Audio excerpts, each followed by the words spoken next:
My name is Arthur Finch. For the first 18 years of my life, I resided in a small, unincorporated pocket of Curated County, nestled deep in the rugged heart of central Washington. To call our home rural would be a profound understatement.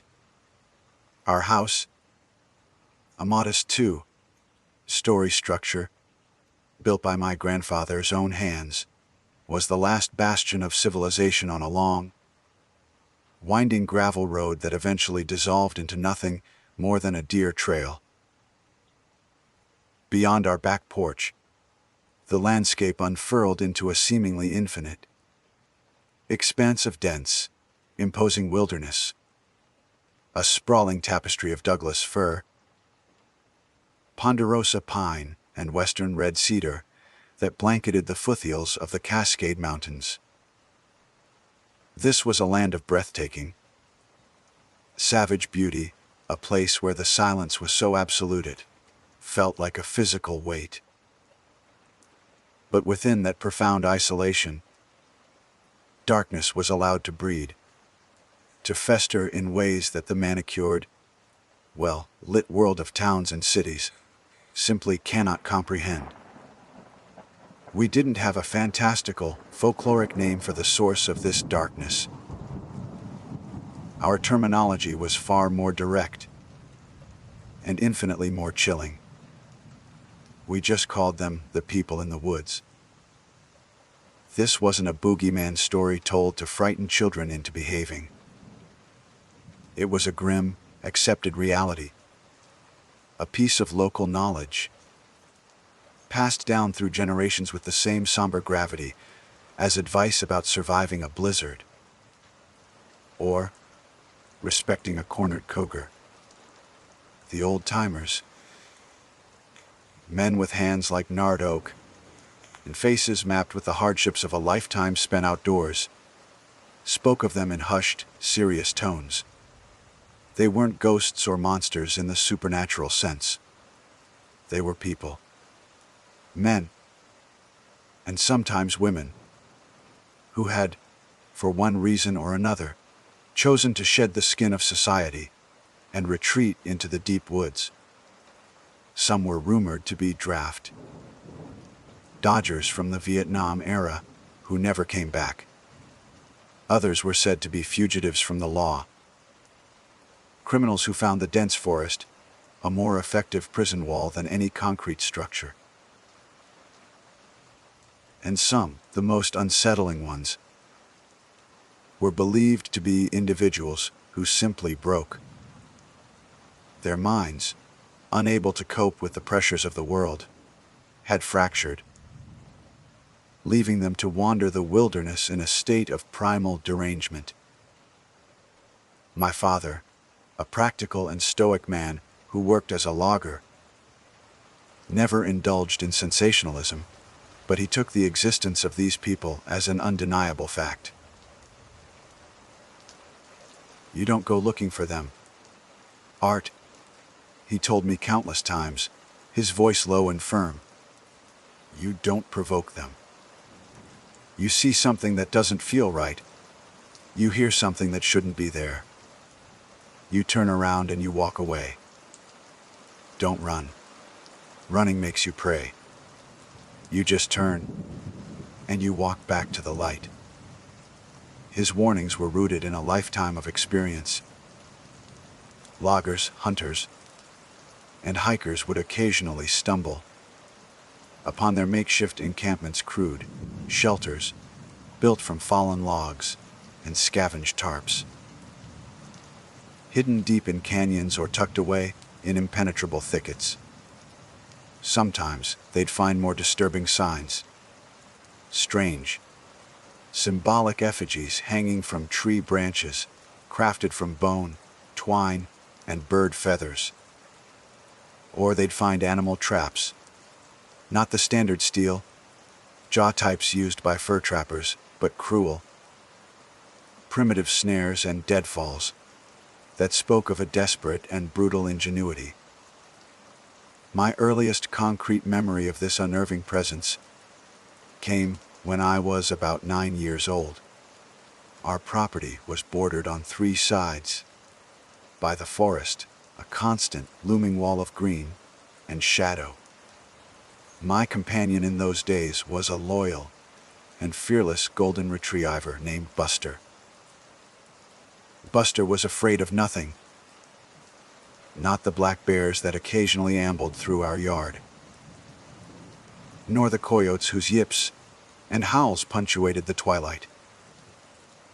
But there was one part of our property he would not approach. A dense grove of cedar trees at the far western edge of our land. If I threw a stick in that direction, he would run to the edge of the grove, stop dead, and let out a low, guttural whine, the fur on his neck standing on end.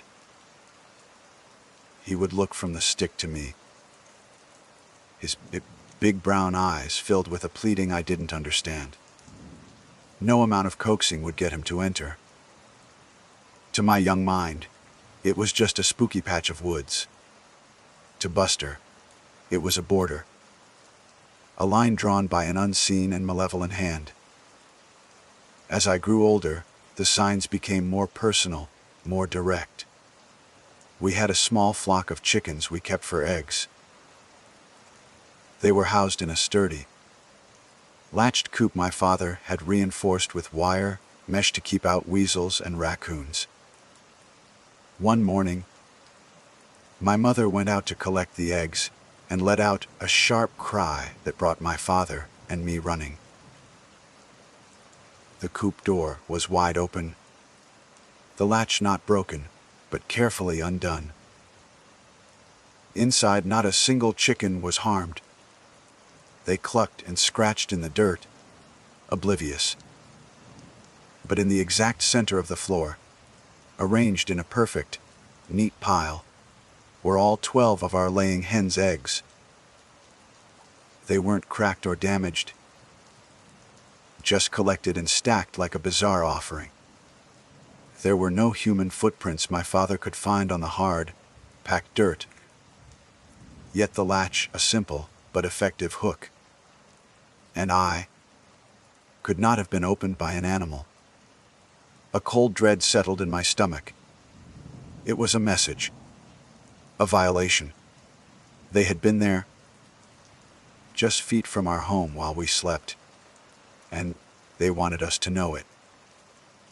The incidents began to form a disturbing pattern, a slow, deliberate escalation of psychological warfare. A few weeks after the event with the chickens, I was helping my father chop firewood. We were working near the edge of the woods when he suddenly stopped, his axe held mid-swing. He tilted his head, listening. "You hear that?" he whispered. I strained my ears, hearing only the whisper of the wind through the pines. "Hear what?" "Whistling," he said, his eyes scanning the dark tree line. And then I heard it. It was faint, high-pitched, and tuneless. It wasn't a melody, it was just a single, wavering note that rose and fell with an eerie, bird-like quality. It seemed to come from everywhere and nowhere at once. Buster, who was lying at my feet, pressed himself flat against the ground, his tail tucked so far between his legs it disappeared.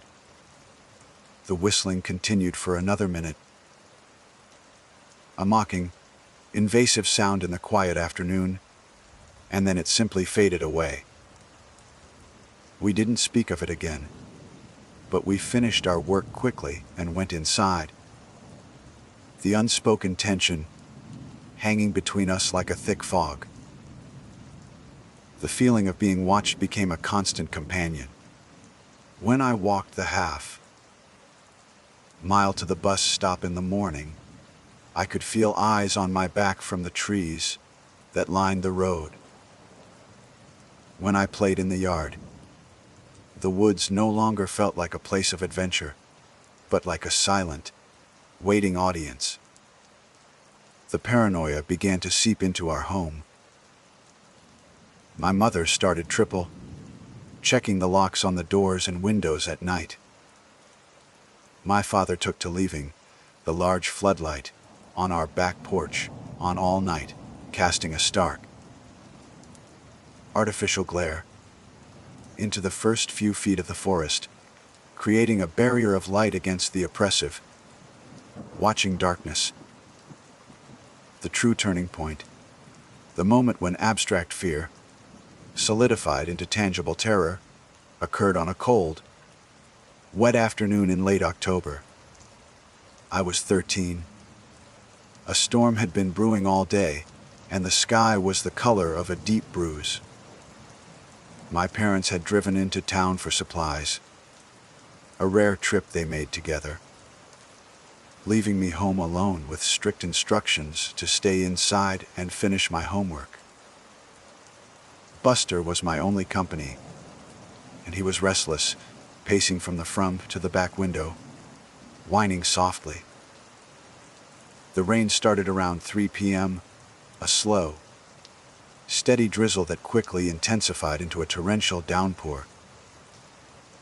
The wind howled, rattling the window panes and sending loose branches scraping against the roof.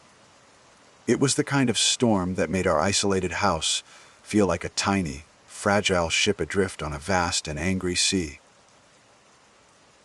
Around 4 p.m., the power flickered once, twice, and then died, plunging the house into a dim, gray twilight. I wasn't particularly afraid of the dark, but the sudden, profound silence that followed the death, the refrigerator's hum, was unnerving. I lit a few kerosene lamps, their warm, flickering light pushing back the shadows but also making them dance and writhe in unsettling ways. Buster was now cowering under the kitchen table, his body trembling. That's when I heard the first sound. It was a soft thump, thump, thump against the back of the house. I tried to dismiss it as the wind, maybe a loose shutter or a large branch. But the rhythm was too steady, too deliberate. Thump, thump, thump. It wasn't the frantic, chaotic sound of a storm, it was methodical. I froze, my heart hammering against my ribs. Buster let out a low, choked growl. I crept to the kitchen window, the one that looked out over the back porch and the yard.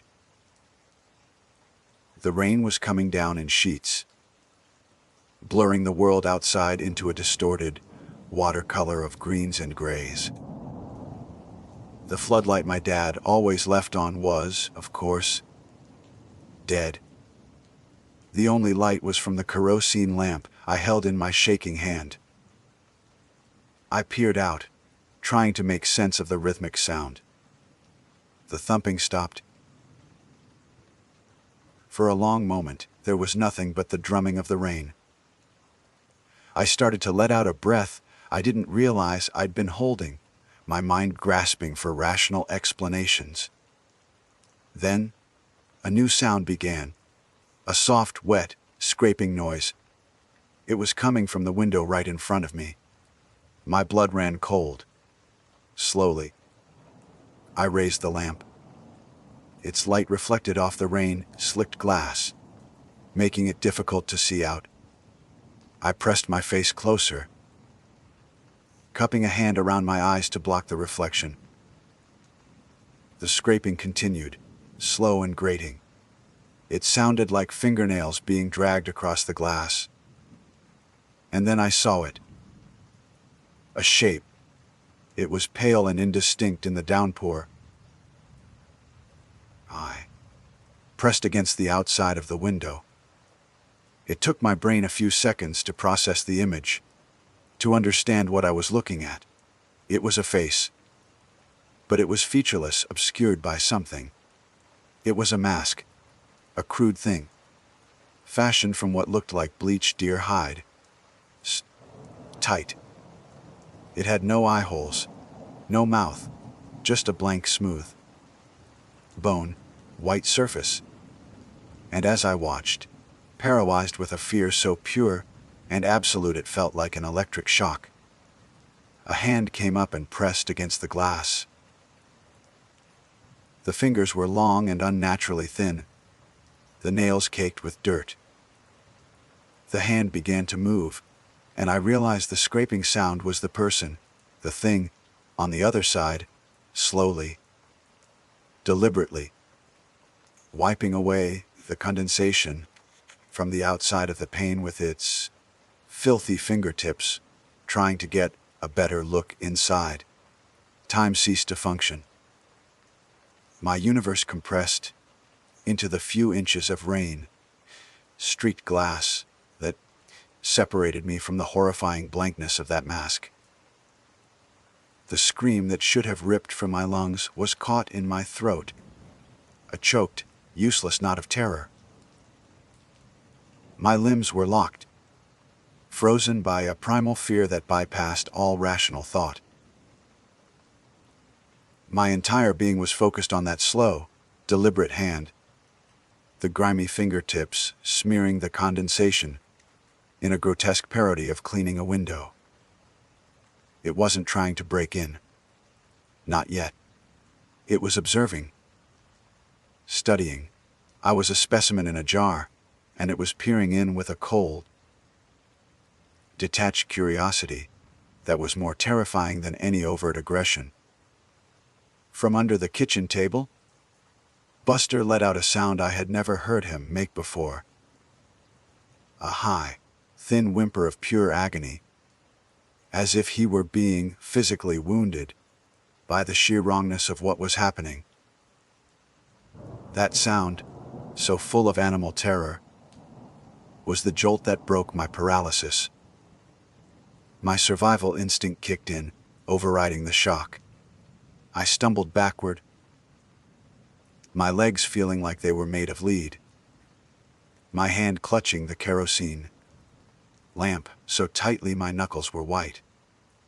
The lamp's light swung wildly, casting distorted, leaping shadows across the kitchen, making the familiar room feel like a hostile, alien landscape. I turned and fled. I didn't dare run towards the front of the house. That would mean passing more windows, more potential points of observation. My only option was to go deeper into the house, away from the back wall. My bare feet slapped against the cold linoleum of the kitchen floor, the sound impossibly loud in the charged silence. I scrambled into the living room, my breath coming in ragged, painful gasps. I didn't look back. I couldn't. I was certain that if I did, I would see that blank white mask filling the frame of every window I passed. My mind raced, searching for a sanctuary. Upstairs. No, that would trap me. The cellar. The door was a heavy, solid oak slab with a thick deadbolt. It was our storm shelter. It was the safest place. With Buster scrambling at my heels, I half ran, half stumbled to the cellar door, which was tucked away in a small hallway off the living room. My hands fumbled with the cold brass knob, my fingers clumsy and slick with sweat. The door swung inward, revealing a flight of steep wooden stairs descending into absolute blackness. The air that rose from the opening was cold and smelled of damp earth and old preserves. Holding the lamp aloft, I plunged down the stairs, Buster practically tumbling down with me. The lamplight barely pushed back the oppressive darkness of the cellar. It was a large, unfinished space with stone walls and a dirt floor. Shelves lined the walls, filled with my mother's canned vegetables and fruits in glass jars.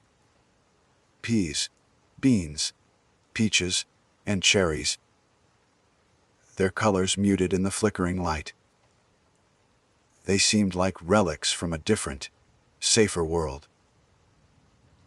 I reached the bottom of the stairs and immediately spun around, pulling the heavy door shut. The loud thud, as it settled into its frame, was a small comfort. My hands shook violently as I fumbled with the deadbolt. It was a thick, steel bolt that slid into a heavy iron bracket my father had mounted directly into the doorframe. With a final, desperate push, I heard the satisfying clunk as the bolt slid home. We were locked in.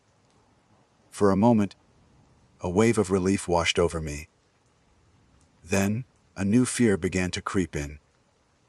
We were locked in, trapped in a stone box beneath the house, with no other way out. If the thing outside decided to break in and wait, we were at its mercy. The thought was suffocating. I sank to the dirt floor, pulling my knees to my chest, trying to make myself as small as possible. Buster huddled against me, his entire body a single, sustained tremor. I wrapped an arm around him, my own trembling matching his. And so we waited. The only sounds were the muffled drumming of the rain on the house above and the frantic, panicked beating of my own heart. Every creak of the old house, every groan of the timbers settling was magnified 100 times in the subterranean silence. I imagined the masked figure circling the house, its long fingers trailing against the wood siding, its head cocked, listening. Was it testing the doors? The windows? Was it alone? The thought sent a fresh spike of ice through my veins. The old-timers sometimes spoke of them in small groups, families almost, bound by their shared madness. Minutes stretched into what felt like hours. My senses were on high alert, every nerve ending screaming. I strained my ears, listening for any sound from above that was out of the ordinary. A footstep on the floorboards, the shattering of glass. Anything, but there was only the storm. Then I heard it, a faint, rhythmic noise from directly above us. Scrape, scrape, scrape. It was coming from the kitchen floor, right above the cellar. My blood turned to ice. It was inside the house. The thought was so horrific, so impossible, that my mind momentarily refused to accept it. It had to be the wind. It had to be a branch.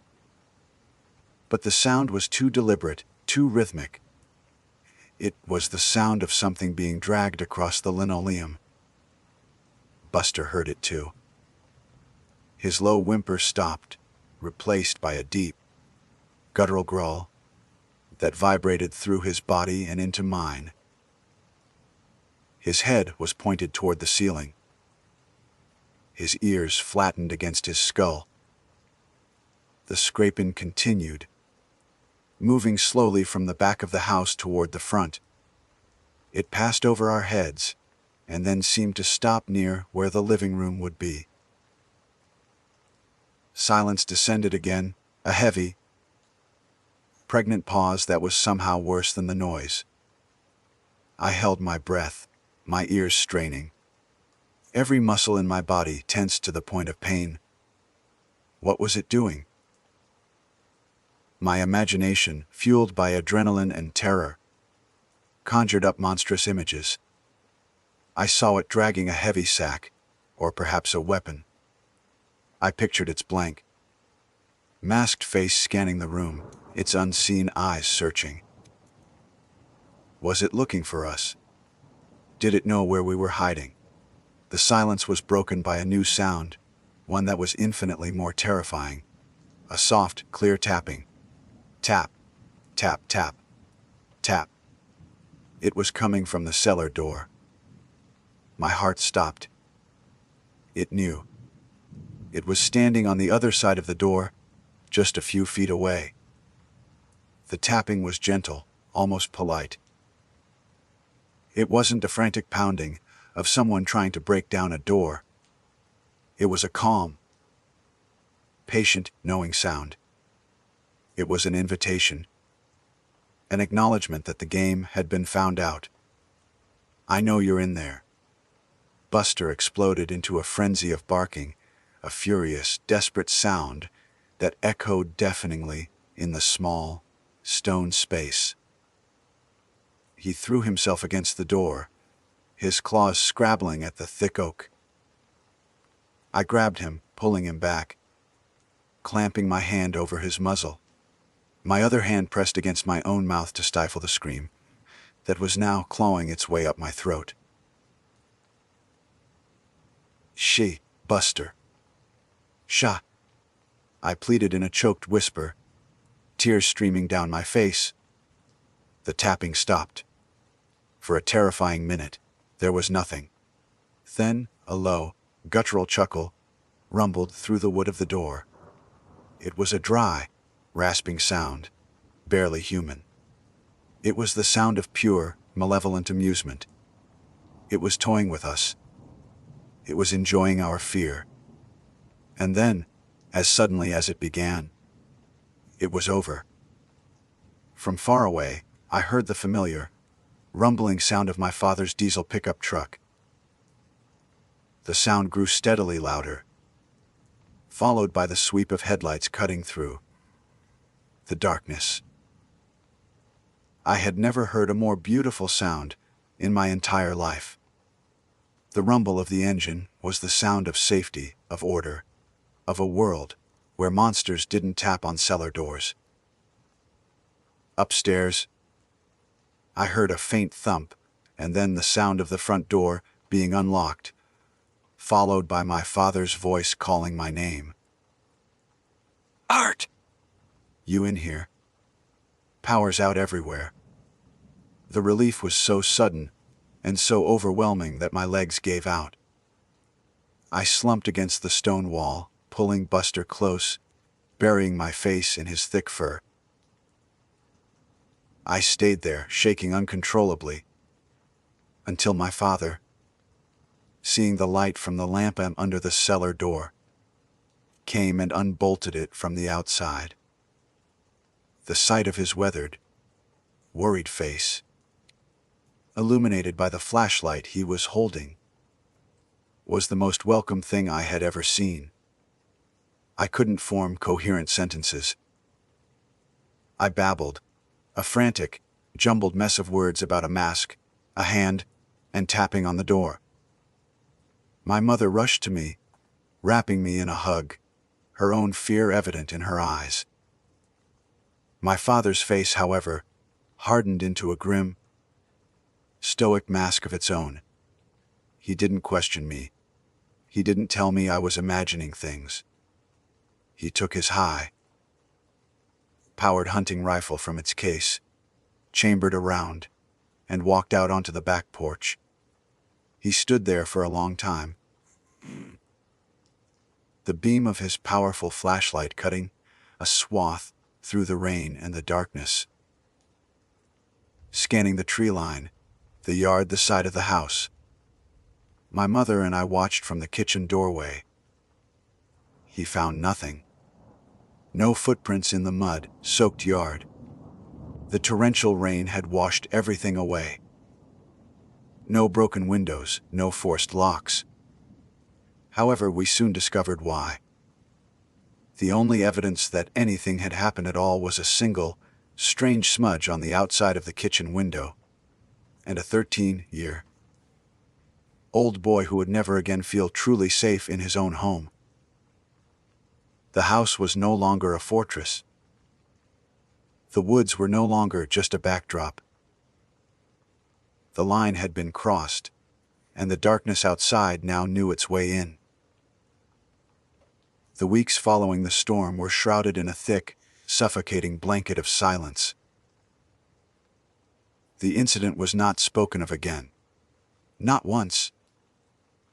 My parents, in what I can only assume was a misguided attempt to protect me, seemed to believe that if we didn't give the horror a name, if we didn't acknowledge its existence, it would simply fade away like a bad dream.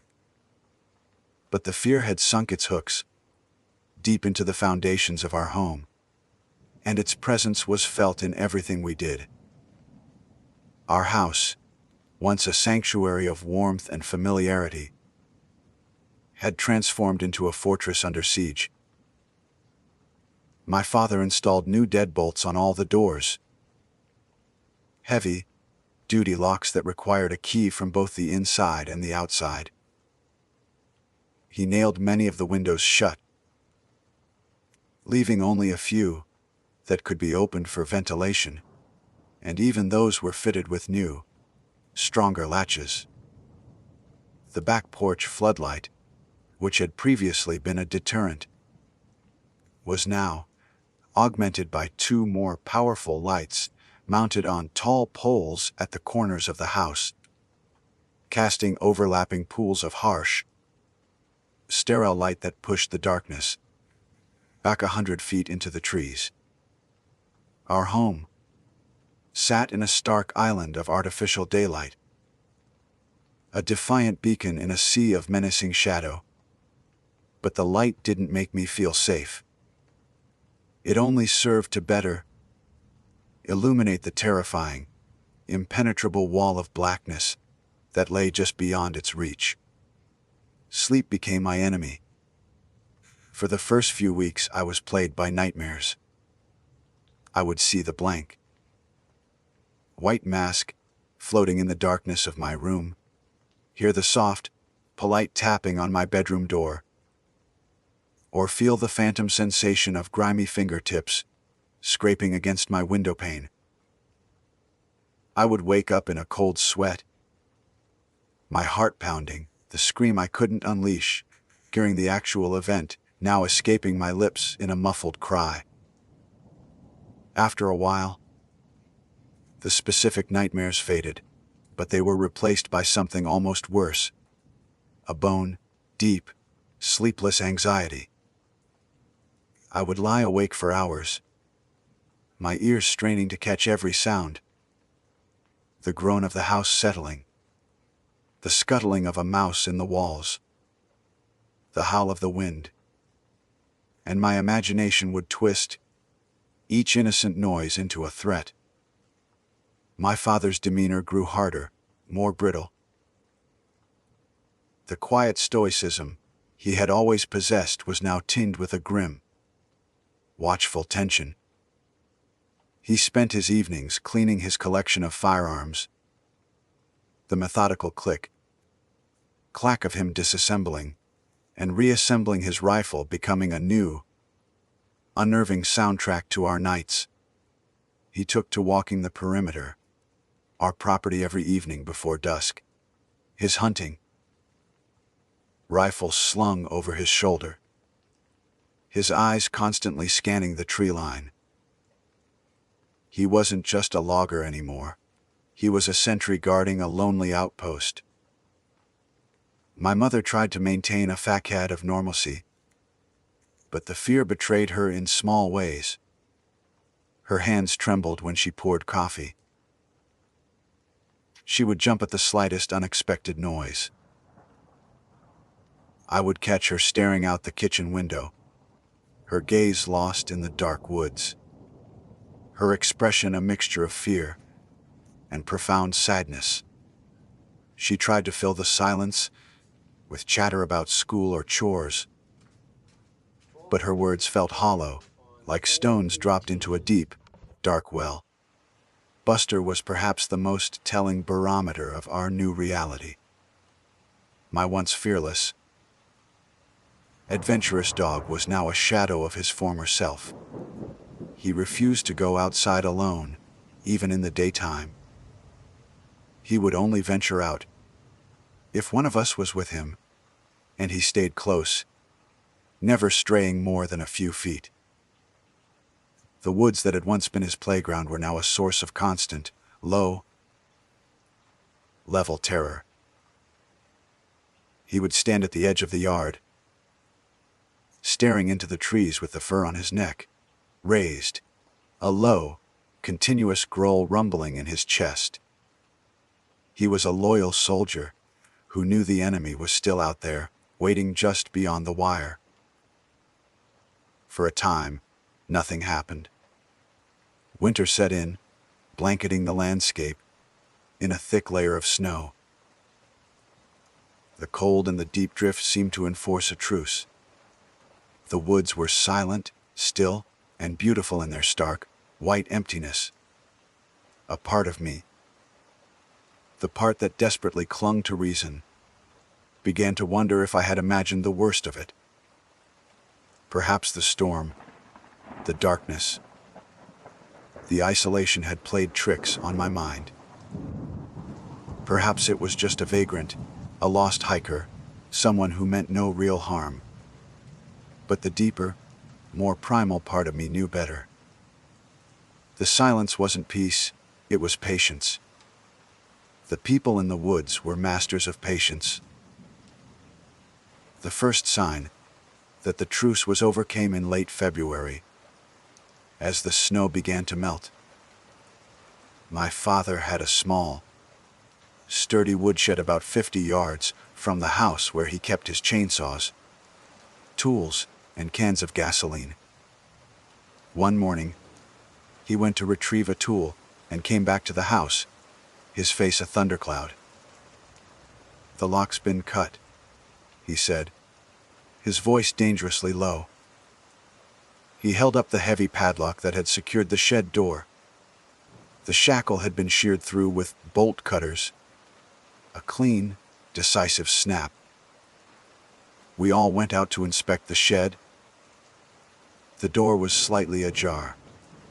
Inside, nothing of significant value was missing. His expensive chainsaws were still there, as were the cans of fuel. But small, almost trivial things had been taken. A coil of rope, a hand axe, a whetstone used for sharpening blades, and, most chillingly, a photograph of my mother and me that I had given him for Father's Day, which he had tacked to the inside of the door. It was gone. The thumbtack was still there, pressed into the wood, but the picture had been carefully removed. This was a profound violation. It was worse than the incident at the window. The masked face had been a terrifying but anonymous horror. This was personal. They had taken a piece of our lives, a symbol of our family. The message was clear and unequivocal. We know who you are. We can get to your things. We are close. From that day on, the psychological warfare resumed, but with a new, more intimate and cruel intensity. It was a campaign of small, unnerving incursions. My mother's favorite garden trowel would disappear from beside the back porch and reappear a week later, stabbed into the earth at the very edge of the woods. A shirt I had left on the clothesline would be found hanging from a low branch on a tree, just inside the forest, fluttering like a forlorn flag of surrender. These weren't random acts. They were calculated, deliberate moves in a terrifying game of chess where we didn't know the rules or the opponent's objective. The feeling of being watched intensified until it was a constant, physical pressure on my skin. I stopped playing in the yard altogether.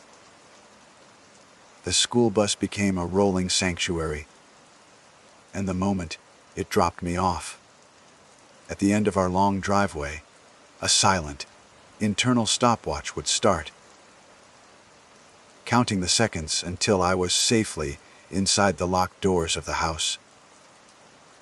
The breaking point came on a cool, clear afternoon in April. I was 17 now, 4 years since the night of the storm, but the fear was as fresh as ever. I was in my room, trying to force myself to study for a history exam, when I glanced out my window, which faced the side yard and the dense wall of forest beyond. My eyes were drawn to a spot at the base of a large ponderosa pine, right where our yard met the wilderness. There was something there that didn't belong, a small patch of faded red against the brown of the pine needles. My curiosity warred with my fear. For a long time, I just stared, trying to convince myself it was just a piece of trash or a fungus. But I knew it wasn't. Finally, unable to stand the uncertainty, I went downstairs. My father was out, working a logging job a few miles away. My mother was in the kitchen, humming nervously as she baked. "I'm just going to get something from the yard," I said, my voice sounding steadier than I felt. "Don't go near the trees, Arthur," she said, not looking up from her work. It was a standard refrain, the mantra of our lives.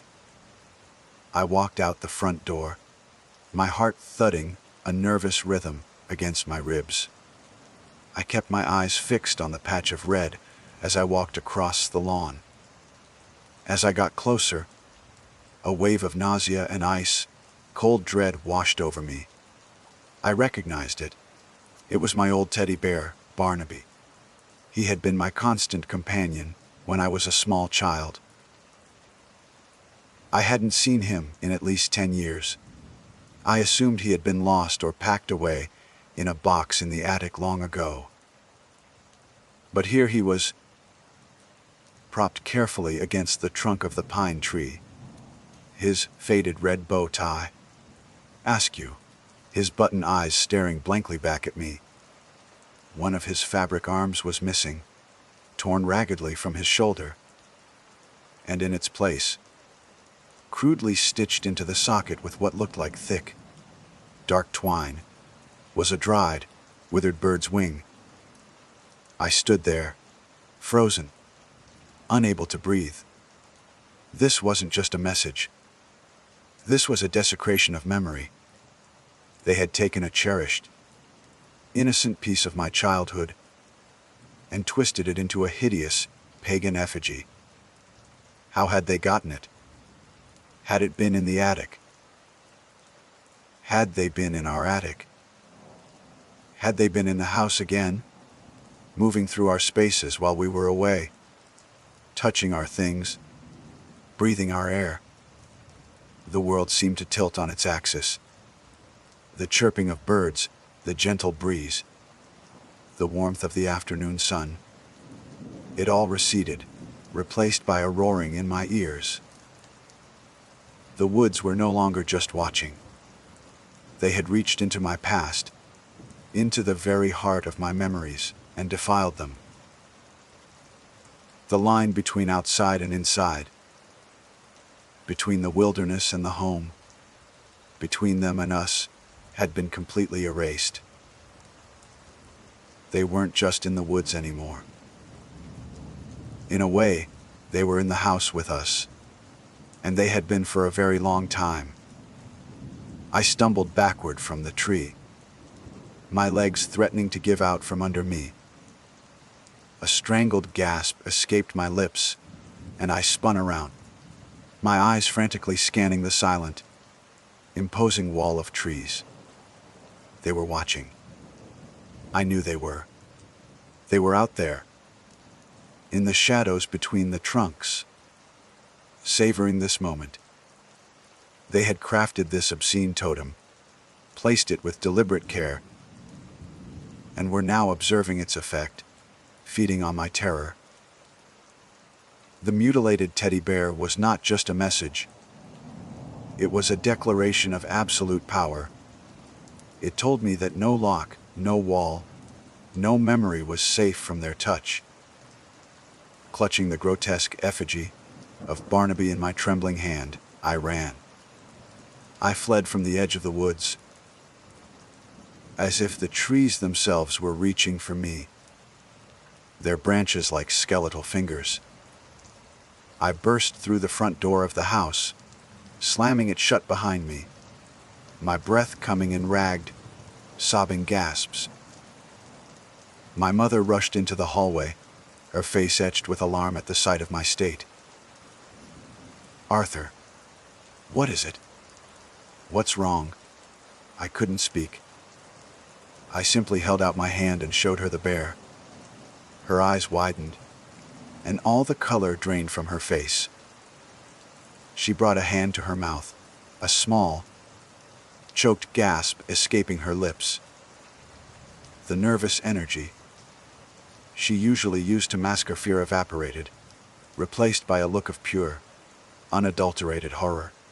The humming stopped. The facade of normalcy she had fought so hard to maintain for 4 long years finally shattered into a million pieces. She looked from the bear to my face, and in her eyes, I saw a reflection of my own terror, magnified by a mother's protective instinct. She knew, as I did, what this meant. She took the bear from my hand, her fingers recoiling slightly as she touched the brittle, dried wing.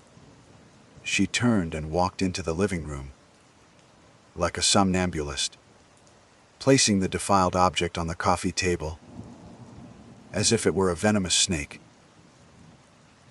She then collapsed into an armchair, her body racked with silent, convulsive sobs. The silence my parents had tried to use as a shield had been broken, and the truth of our situation flooded the room, raw and terrifying. We stayed like that for what felt like an eternity. Me standing paralyzed in the doorway, my mother weeping silently in her chair. The only sound was the ticking of the grandfather clock in the hall, each tick a hammer blow, marking the seconds of our stolen peace.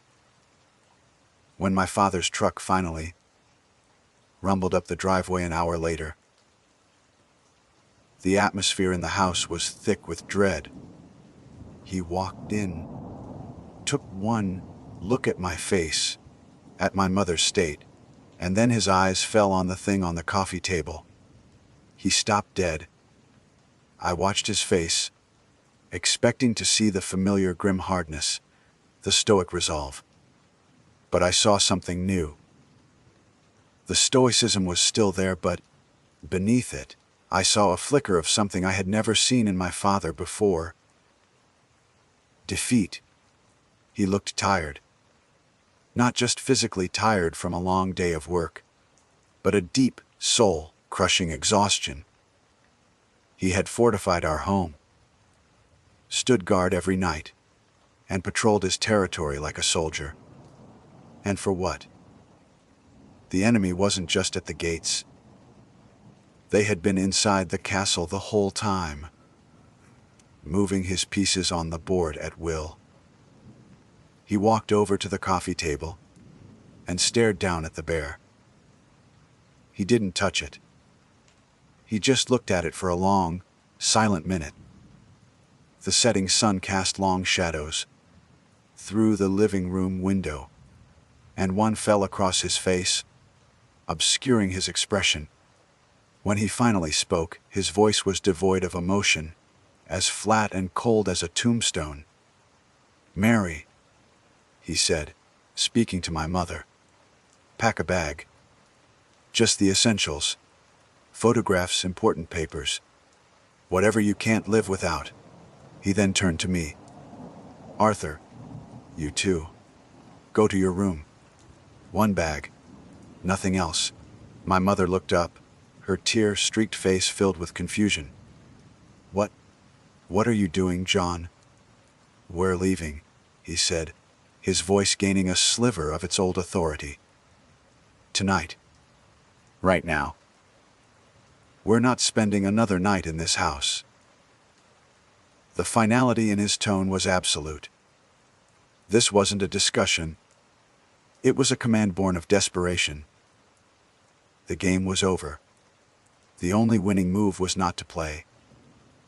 For the first time in years, a tiny, fragile spark of hope flickered to life inside me. Leaving. The word was a prayer I hadn't dared to whisper. We moved with a frantic, desperate energy. I ran to my room, grabbing a duffel bag and stuffing it with clothes, a few books, anything my hands could find. I didn't care about my possessions. They were just things, and things could be tainted, used against us. My mother moved through the house, collecting photo albums and legal documents, her movements jerky and panicked. My father, meanwhile, went to his gun cabinet. He loaded his hunting rifle, a shotgun, and a small pistol, placing them in a soft case by the front door. As darkness fell, the house felt more dangerous than ever. The floodlights outside switched on automatically, but they no longer offered any comfort. They just made our home a brightly lit stage, and I felt the unseen audience gathering in the surrounding darkness for the final act. Every creak of the floorboards, every gust of wind against the windows sounded like an approaching footstep, a scraping fingernail. The air was thick with the feeling of being watched, an oppressive, malevolent pressure that seemed to emanate from the very walls of the house. Within an hour, we were ready. 3 duffel bags and a case of guns sat by the front door. My father grabbed his keys. "Okay," he said, his voice low and tense. "We're going to walk to the truck. We're not going to run. We're going to move together. Arthur, you get in the back. Mary, the passenger side. I'll get in last. Do not look at the woods. Just look at the truck. Understand?" We both nodded, our faces pale in the dim light of the hallway.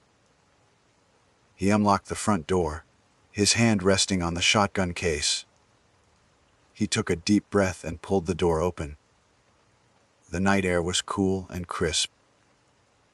The floodlights hummed, casting everything in a harsh, white glare. The truck was about 30 feet away, a metal beast that promised salvation. We stepped out onto the porch, moving as a single, terrified unit. The silence of the night was absolute. Too absolute. There were no crickets, no rustling of small animals in the undergrowth. There was only the hum of the lights and the sound of our own breathing. We were halfway to the truck when it started.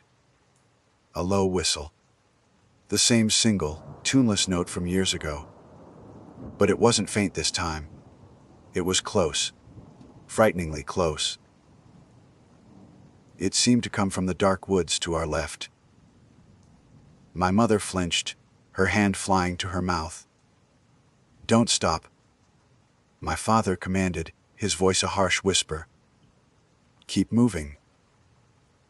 Then another whistle joined the first from the right, and another from behind us near the house. Soon, the air was filled with them, a disorienting, multi-layered chorus of wavering, mocking notes. It was a symphony of madness, coming from all directions, weaving a net of sound around us. They were surrounding us. They had been waiting for us to leave the safety of the walls. We reached the truck. My hands were shaking so badly, I could barely open the rear door. I threw my bag in and scrambled onto the seat, not daring to look behind me. My mother got into the passenger seat, fumbling with the lock. My father stood guard, the shotgun now in his hands, his head on a swivel, trying to pinpoint the source of the whistling. "Get down," he yelled. and I dropped to the floor of the cab without a second's hesitation. He slid into the driver's seat, slamming and locking the door. He jammed the key into the ignition and twisted. Click, click, click. The engine didn't turn over. The battery was dead. A cold, sickening dread, worse than anything I had ever felt, washed over me. It was a trap. They had planned this. They had drained the battery, waiting for us to be here, exposed and helpless in this metal box. The whistling stopped, all at once. The sudden, profound silence was more terrifying than the noise had been. My father frantically tried the ignition again. Click, click, click. Nothing. "John," my mother whispered, her voice trembling. "Look." I risked a glance over the edge of the window. My father had his powerful flashlight, and its beam was cutting through the darkness, scanning the tree line. And then the beam stopped. It rested on a figure standing at the edge of the woods, just beyond the reach of the floodlights. It was tall and unnaturally thin. It wore dark, ragged clothes, and its face was a blank, smooth, white mask. It stood perfectly still, its head tilted slightly as if in curiosity. And it wasn't alone. As the flashlight beam moved, it picked out another figure. And another. There were at least half a dozen of them, emerging from the shadows, silent sentinels forming a loose, closing circle around our island of light. My father raised the shotgun, its barrel resting on the windowsill. The moment seemed to stretch into eternity. Us, trapped in the truck. Them, silent and waiting in the darkness. The final checkmate. And then, Buster, who had been cowering silently on the floor at my mother's feet, erupted. He launched himself against the driver's side window, barking and snarling with a fury I had never witnessed. A primal rage directed at the masked figures. His sudden, violent explosion seemed to break the spell. At that exact moment, from down the long gravel road, another light appeared. Two lights. Headlights. A vehicle was approaching. Hope, fierce and desperate, surged through me. Someone was coming. A neighbor. The police. It didn't matter. The figures in the woods seemed to notice it too. As the headlights grew brighter, they hesitated. The one in the center, the one my father's light was on, slowly raised a hand.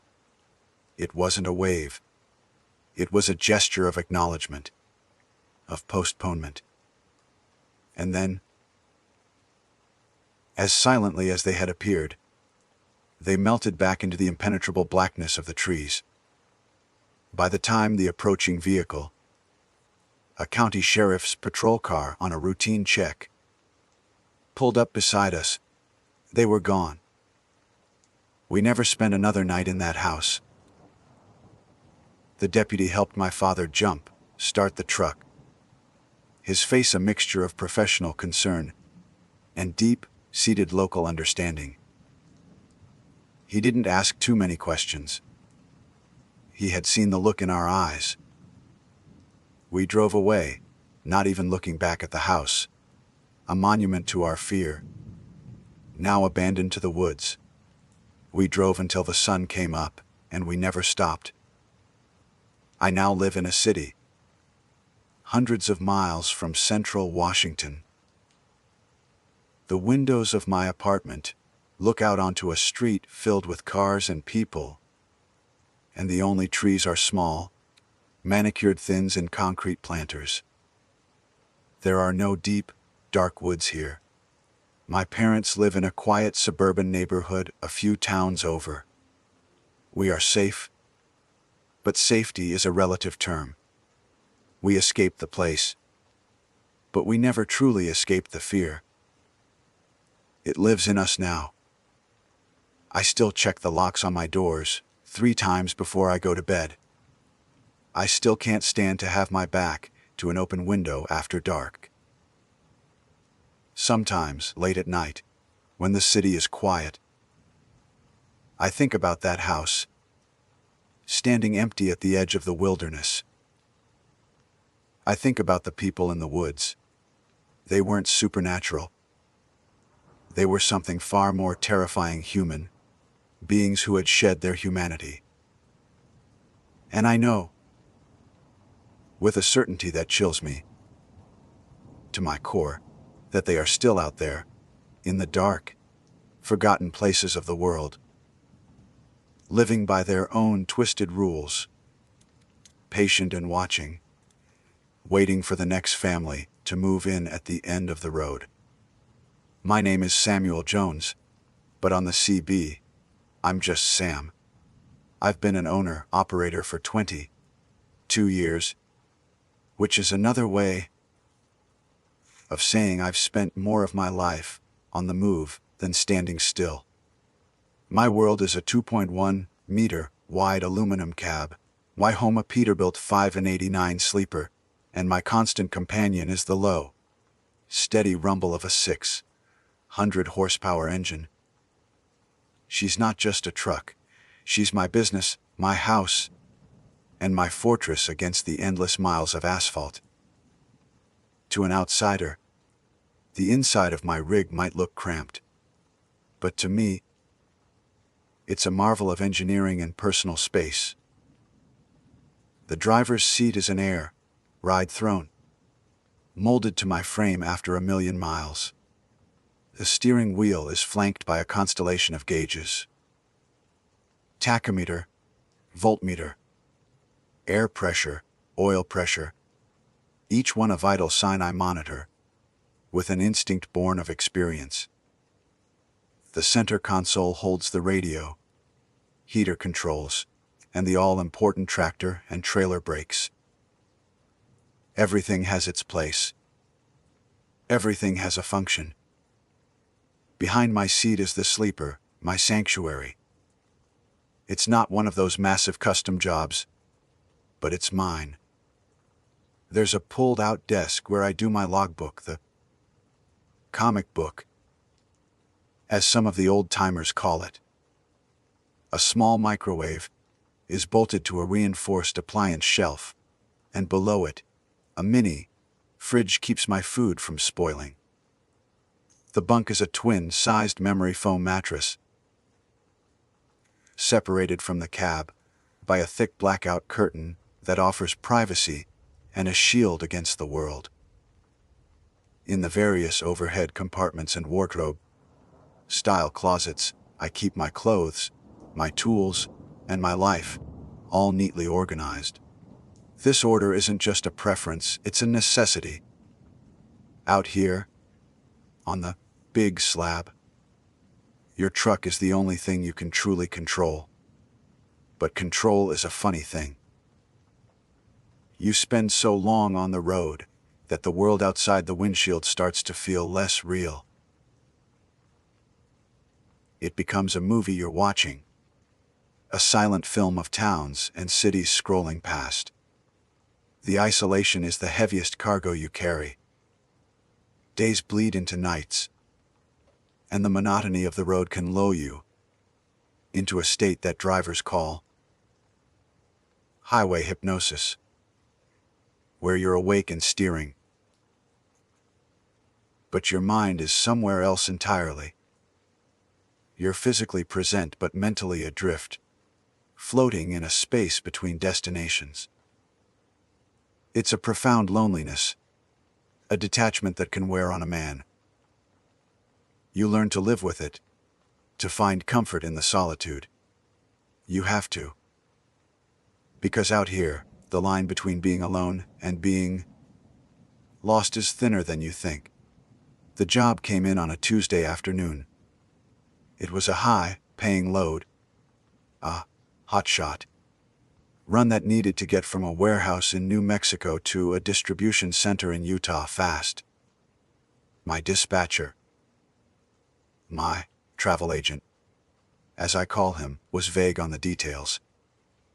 The usual route up the interstate was closed due to a chemical spill, he said.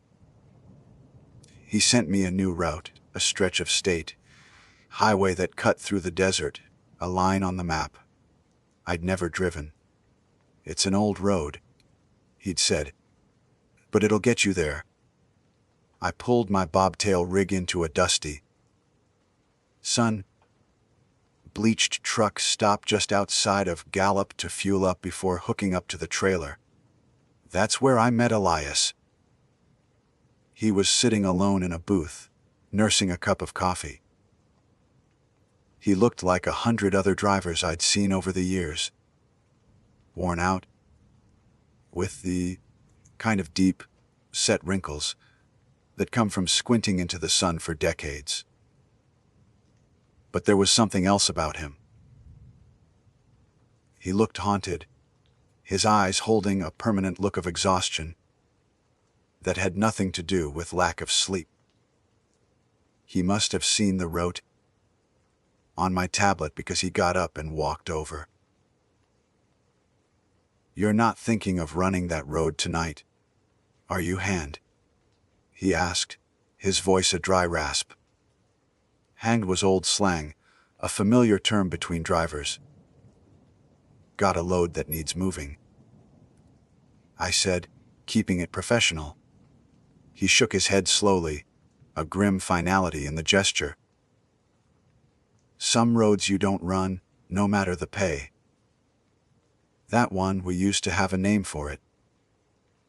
Called it the Thin Highway. I raised an eyebrow. I'd heard my share of trucker urban legends, phantom trucks, vanishing hitchhikers, black dogs that served as omens. Every stretch of desolate highway in America seemed to have its own ghost story. A thin highway? I asked, a hint of amusement in my voice. That's right, he said, his eyes unfocused, looking at something far away. A place where the veil between this world and the other one gets worn down, stretched thin from all the miles and all the souls passing over it.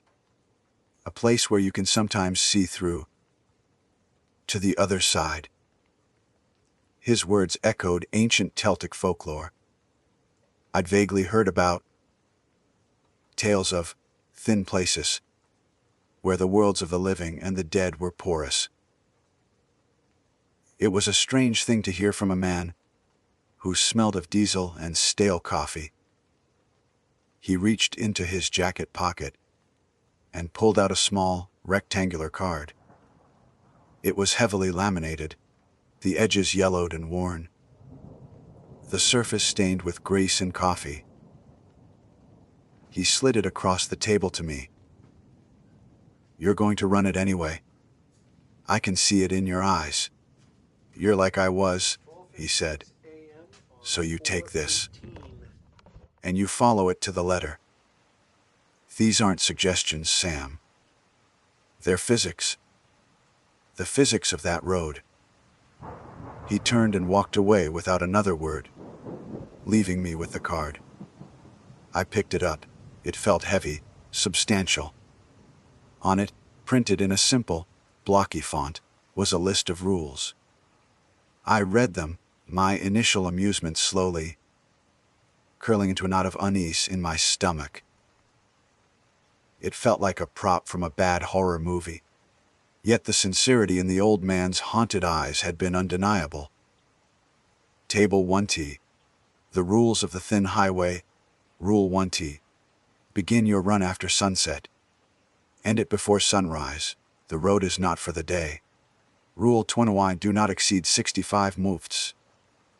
They are faster than you, but they don't like a chase. Rule 30. Between mile markers 42 and 78, do not use your mirrors. What you see behind you is not for you, and it doesn't like being seen. Rule 4. Hey. You will hear voices on the CB radio, channel 19. Some will ask for help. Some will offer it. Do not respond. You are alone out here. Rule 50. If you see a single black dog sitting on the shoulder, slow down and dim your lights until it is gone. It is a warning. Heed it. Rule 6C. Do not stop for hitchhikers, no matter how they appear. They are not who they seem. Especially the girl in the white dress. Rule 7C. If your headlights flicker and die, pull over immediately. Close your eyes and count to 100. Do not open them. No matter what you hear against the glass. Rule 80. You may see another truck pacing you. It will have no lights. Do not acknowledge it. It is not a good buddy. It is looking for an invitation. Rule 90. If you must stop, do not leave the cab. The air outside is not your air. Rule 10. Before you exit the highway at dawn, pat the dash and thank her for the safe passage. Gratitude is a form of payment. Rule 11. The road always needs a watcher. I stared at the list. A mix of the bizarrely specific and the ominously vague. It was a perfect distillation of the kind of spooky folklore that thrives in the isolation of the road. A collection of superstitions formalized into a rigid doctrine. I tucked the card into my shirt pocket, dismissing it as the ramblings of a man who'd spent too many years staring at the zipper on the highway. Still a part of me. The part that had felt the oppressive loneliness of 1,000 empty nights couldn't shake it completely. An hour later, trailer hooked and brakes checked. I pulled onto the highway as the sun dipped below the horizon, painting the sky in shades of bruised purple and orange. Rule 51, at least, was easy enough to follow. The road was empty. A 2-lane ribbon of asphalt stretching in the deepening twilight. The hum of my engine was the only sound for miles. I was about an hour in, the hypnotic riv the drive beginning to settle over me, when the CB crackled. It wasn't the usual chatter of Channel 19.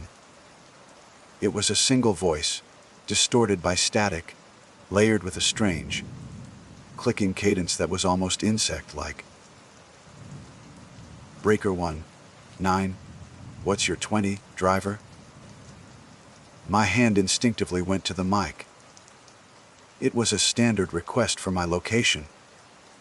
But the voice it was wrong. I thought of Rule Y4C. You are alone out here. My thumb hovered over the transmit button. The professional in me. The man who believed in courtesy on the airwaves. Wanted to respond. But the memory of Elias's face and the strange weight of the card in my pocket held me back. I stayed silent. The voice repeated the question, closer this time, louder, before dissolving into a hiss of static. A cold prickle ran down my spine. It was just a coincidence, I told myself. A bad signal. I tried to shake it off, focusing on the road ahead. On the twin beams of my headlights, cutting a path through the oppressive dark. And then I saw it. Up ahead, sitting perfectly still on the gravel shoulder, was a dog.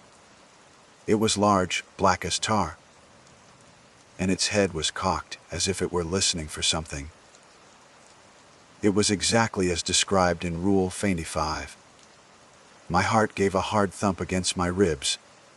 I scoffed, a nervous, involuntary sound. It's just a dog. But my hands moved on their own. My right hand flicking the switch to dim my high beams. My foot easing off the accelerator. I slowed the rig down, my eyes locked on the shape. As I rolled past, it didn't move. It just sat there, a silent, black statue in the pale glow of my lights. I passed it and brought my speed back up. But the feeling of being watched was now a physical weight on my shoulders. I glanced at the rearview mirror, then stopped myself, my blood running cold as I remembered Rule Feint 3. My pragmatic, orderly world had just developed its first crack. And the night was still young. The encounter with the black dog left a residue of fear in the cab, a cold film clinging to the inside of the windows. I tried to rationalize it. It was a stray, nothing more. The CB call was a skip, a signal bouncing off the atmosphere from hundreds of miles away. But the explanations felt thin, flimsy excuses against a growing dread. The road itself was changing.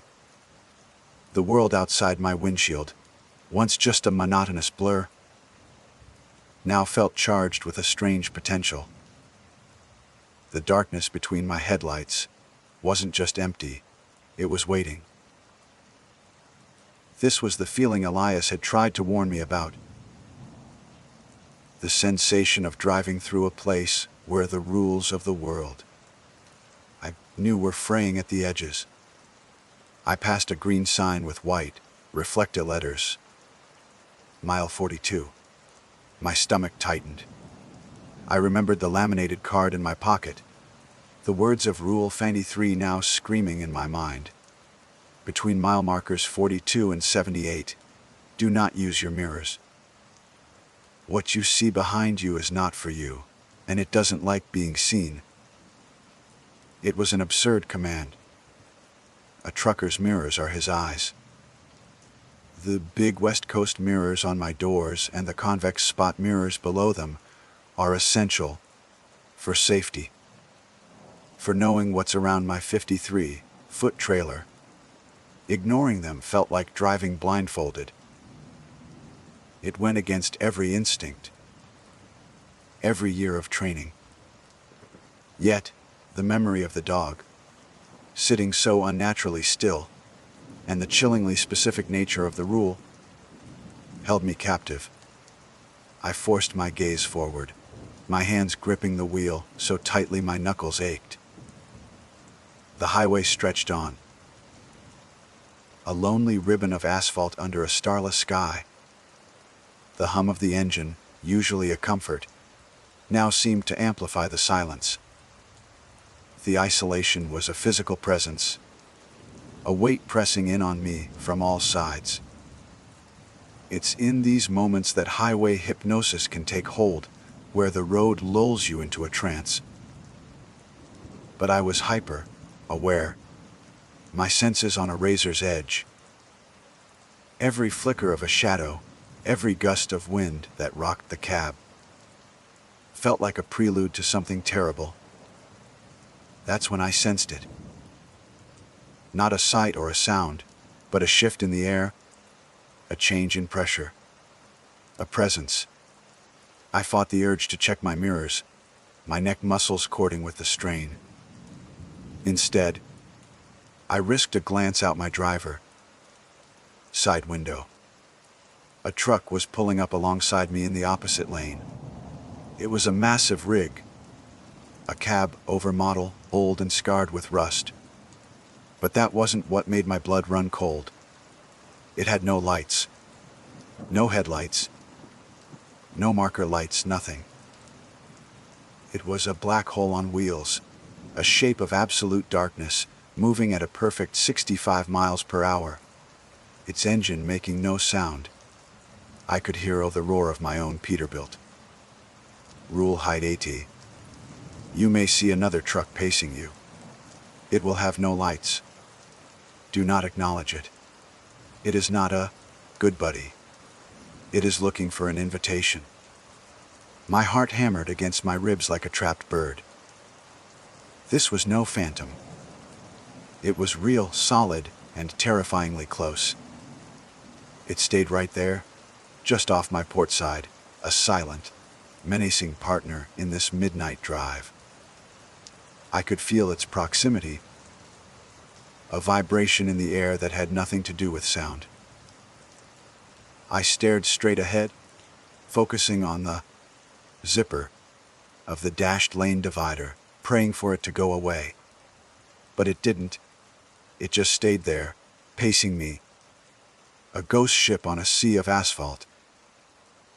Who was driving it? I couldn't bring myself to turn my head fully to look. The thought of seeing an empty driver's seat, or worse, seeing something sitting there, was more than I could handle. This was a test. Acknowledge it, and you give it an invitation. An invitation for what? I didn't want to find out. Minutes stretched into an eternity. The silent truck remained, a constant, oppressive presence.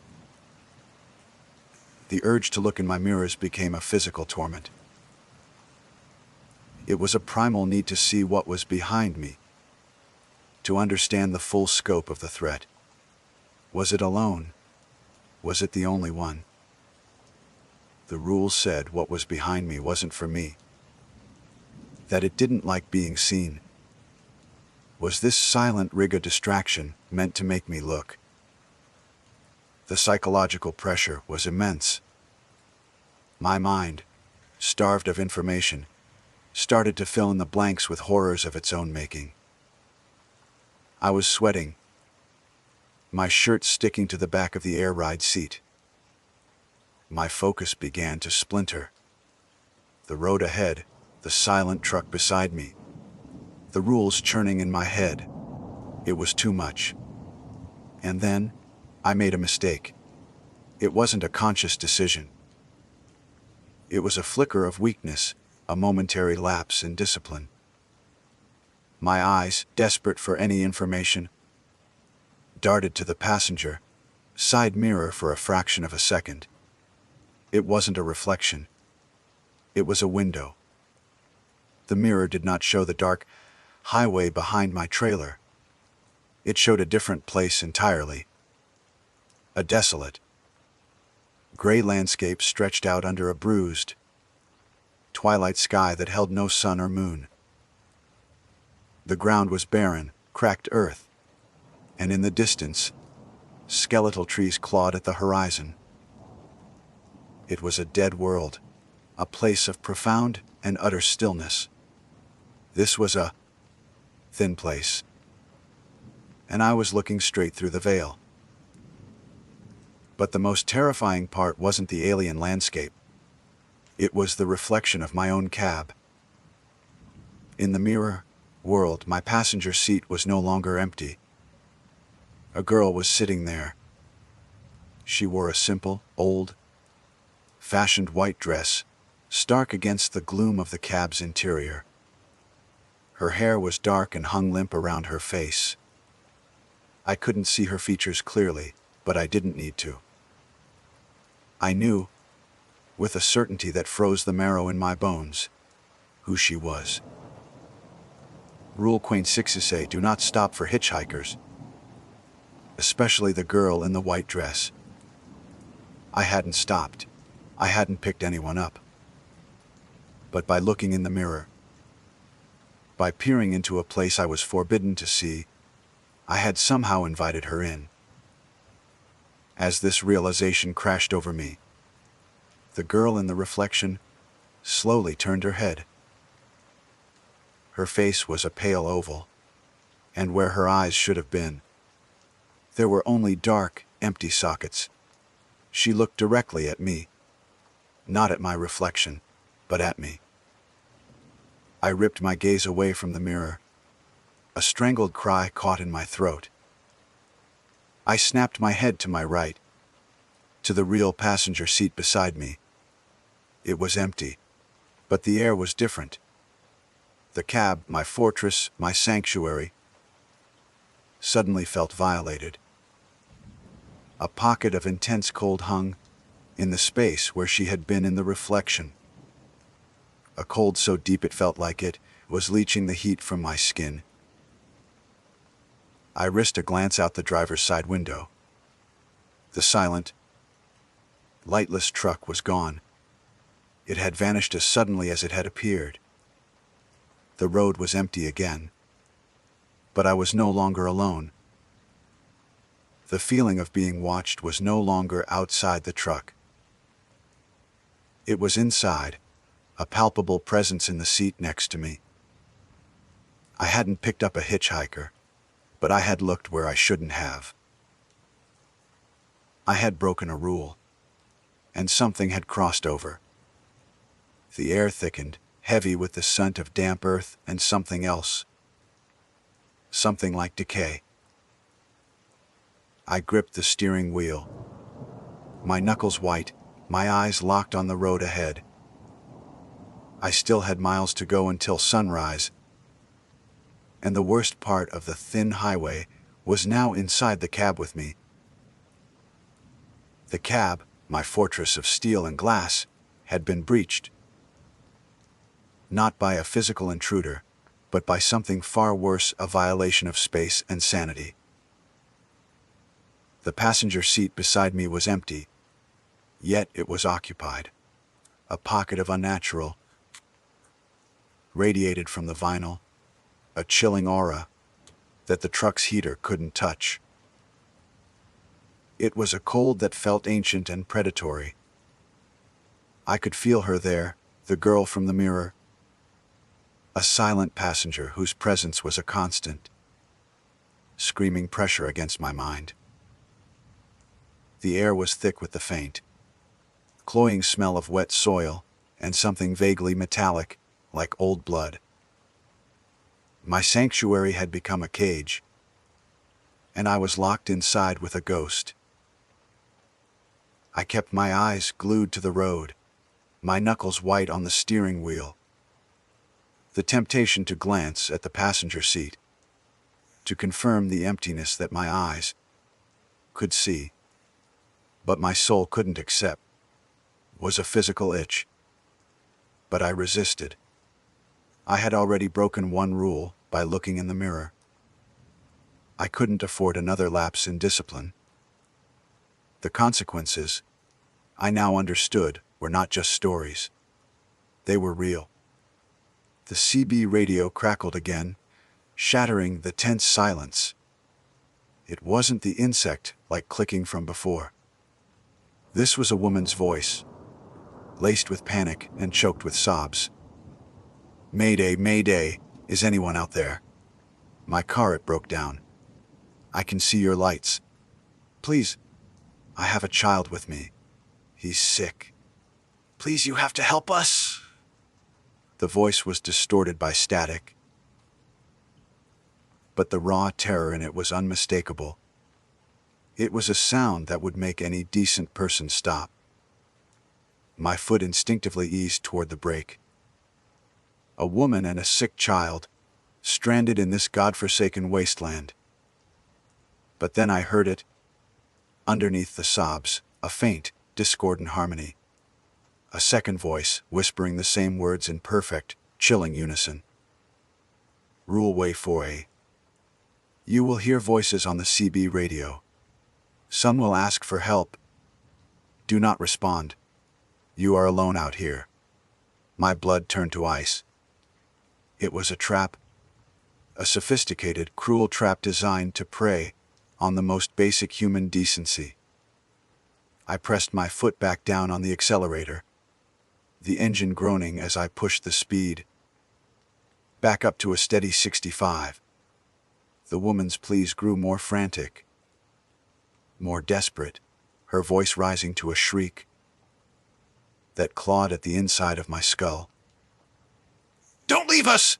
Please! He's not breathing! You're killing my baby! Mustar!"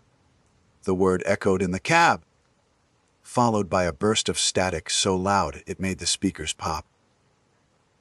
Then, silence. I was shaking, my breath coming in ragged gasps. The psychological assault was relentless. This road didn't just have ghosts. It had intelligence. It knew how to peel back a man's defenses, how to find the cracks in his resolve and pry them open. I drove on. The silence in the cab, now heavier than ever, punctuated only by the low rumble of the engine and the frantic thumping of my own heart. The cold from the passenger seat seemed to intensify, and I could have sworn I heard a faint, dry rustle, like dead leaves skittering across pavement, coming from right beside me. I didn't look. I just drove. And then it happened. The powerful beams of my headlights, my only weapon against the oppressive, absolute darkness of the desert, began to flicker. Once, twice, my stomach plummeted. I stared at the dashboard, praying it was a loose wire, a failing alternator, anything but what I knew it was.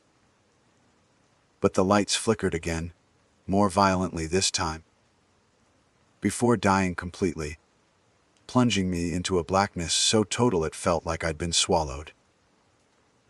My rig was a ghost, blind and silent, hurtling through an abyss. Rule 57I: if your headlights flicker and die, pull over immediately. Close your eyes and count to 100. Do not open them, no matter what you hear against the glass. With trembling hands, I wrestled the big rig to a stop on the gravel shoulder. The moment the truck was still, the engine cut out on its own.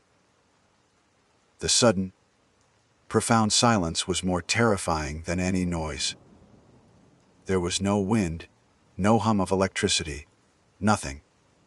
Just the sound of my own blood roaring in my ears. I was a sitting duck. I took a deep, shuddering breath, squeezed my eyes shut, and began to count. 1, 2, 3. The cab was cold. The presence of the girl felt stronger now, amplified by the darkness and my own terror. I felt a cold breath on the back of my neck. 20. 120. 2. A soft tap came from the driver's side window, right next to my head. It was gentle, almost polite, like someone trying to get my attention. I squeezed my eyes tighter, my jaw clenched. 30. 5:36. The tapping stopped. It was replaced by a scratching sound, the slow, deliberate drag of fingernails across the glass. Scry-ape. Scry-ape. It was a sound designed to set every nerve on edge, to make the skin crawl. I could feel the vibrations through the headrest. 40, 7:40, 8:49. A man's voice whispered, his lips seemingly pressed right against the window. "I know you're in there, Sam. Just want to talk. Open your eyes." How did it know my name? The thought sent a fresh wave of panic through me. I kept counting, my voice a hoarse whisper. 60, 1, 62. Then came the banging. Hard, frantic thumps against the metal of the door, the roof, the sleeper compartment. It sounded like a mob, dozens of fists hammering on my fortress, trying to beat their way in. The entire truck shook with the violence of the assault. And through it all, the whispers continued, a chorus of voices hissing from every direction. "Let us in. It's cold out here. She invited us." My counting faltered. My mind was screaming at me to open my eyes, to face my attackers, to do something. But Elias's words echoed in my memory. These aren't suggestions. They're physics. Then, the worst thing of all. A whisper from inside the cab. It was the voice of a little girl, right beside my ear. "They just want to see you," she breathed. Her voice devoid of any warmth or emotion. The cold from the passenger seat enveloped me, seeping into my bones. I flinched away, pressing myself against the driver's door, as if I could phase through the metal. 91, 90, 293. My voice was barely audible, a desperate, broken prayer. The banging intensified. The truck, rocking violently on its suspension. I could hear the glass of the windshield, groaning under the pressure. 98, 99. I held my breath. 100. I finished the count and waited, my body rigid with terror. For a moment, the cacophony continued, and I thought the rule had failed, that I was about to be torn apart. Then, as if a switch had been flipped, it all stopped. The silence crashed back in, absolute and complete. I waited for what felt like an hour, though it was probably only a few seconds, before I dared to open my eyes. The cab was empty. The darkness outside was still perfect, impenetrable. I reached out a trembling hand and turned the key in the ignition. The engine roared to life, and with it, the headlights blazed back on, cutting a clean, sharp path through the night. The road ahead was empty. The shoulder was empty. There were no footprints in the dust, no marks on the truck. It was as if nothing had happened. But something had.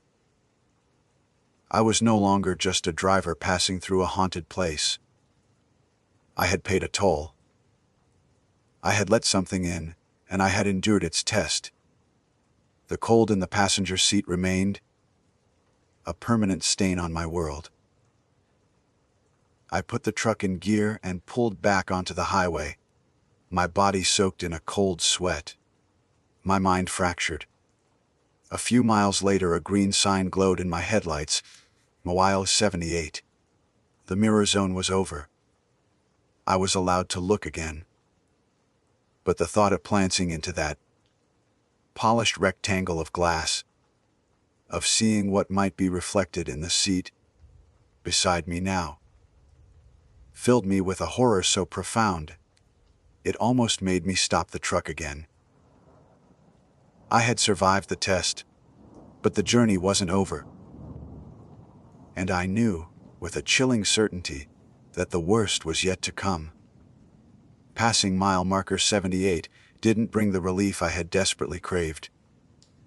The acute, heart-pounding terror of the headlight failure and the assault on my cab had subsided. But it was replaced by something more insidious, a deep, soul-wearying dread. The immediate threats were gone, but the violation remained. The cold spot on the passenger seat was a permanent fixture, a cancer in the heart of my sanctuary. It was a constant reminder that I was no longer alone, that I had a passenger who had boarded without permission and paid no fare. I was now allowed to use my mirrors, but I couldn't bring myself to look.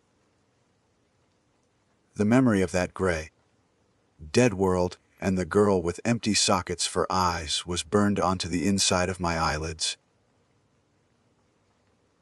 To look now felt like tempting fate, like asking the abyss to stare back.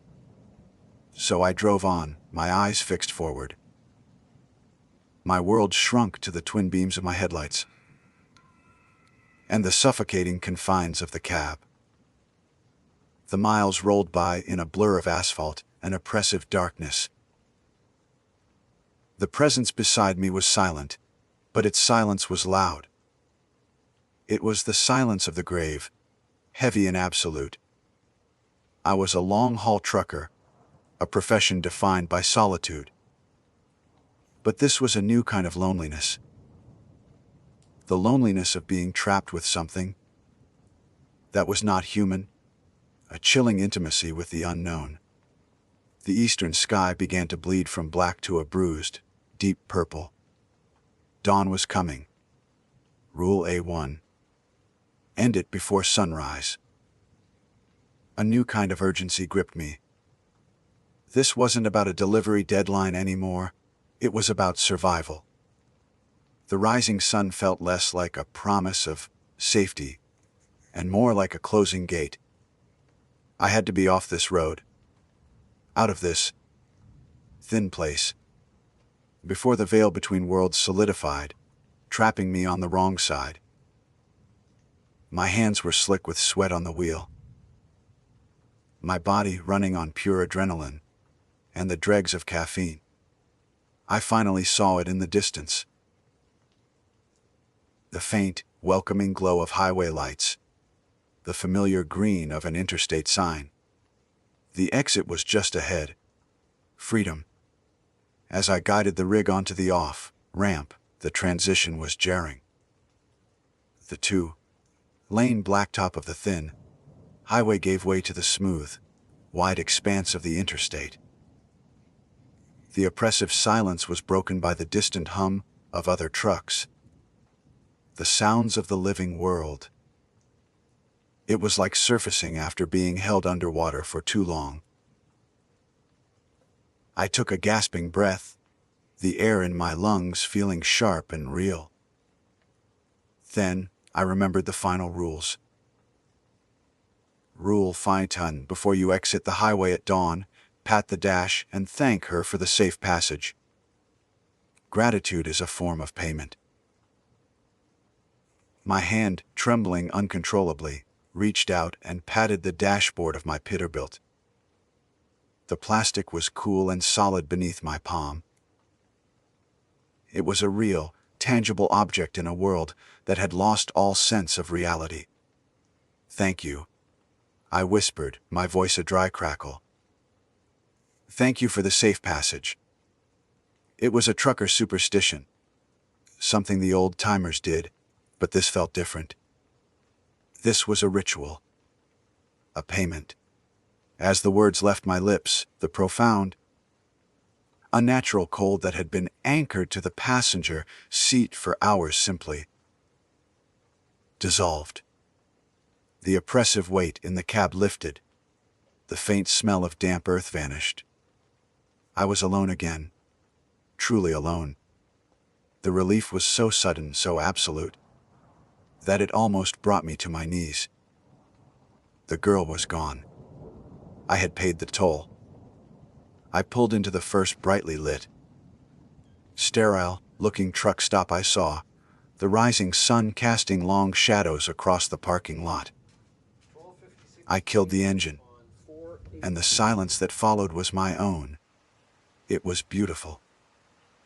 For a long moment, I just sat there, basking in it. My mind a fractured mess of what I had just endured.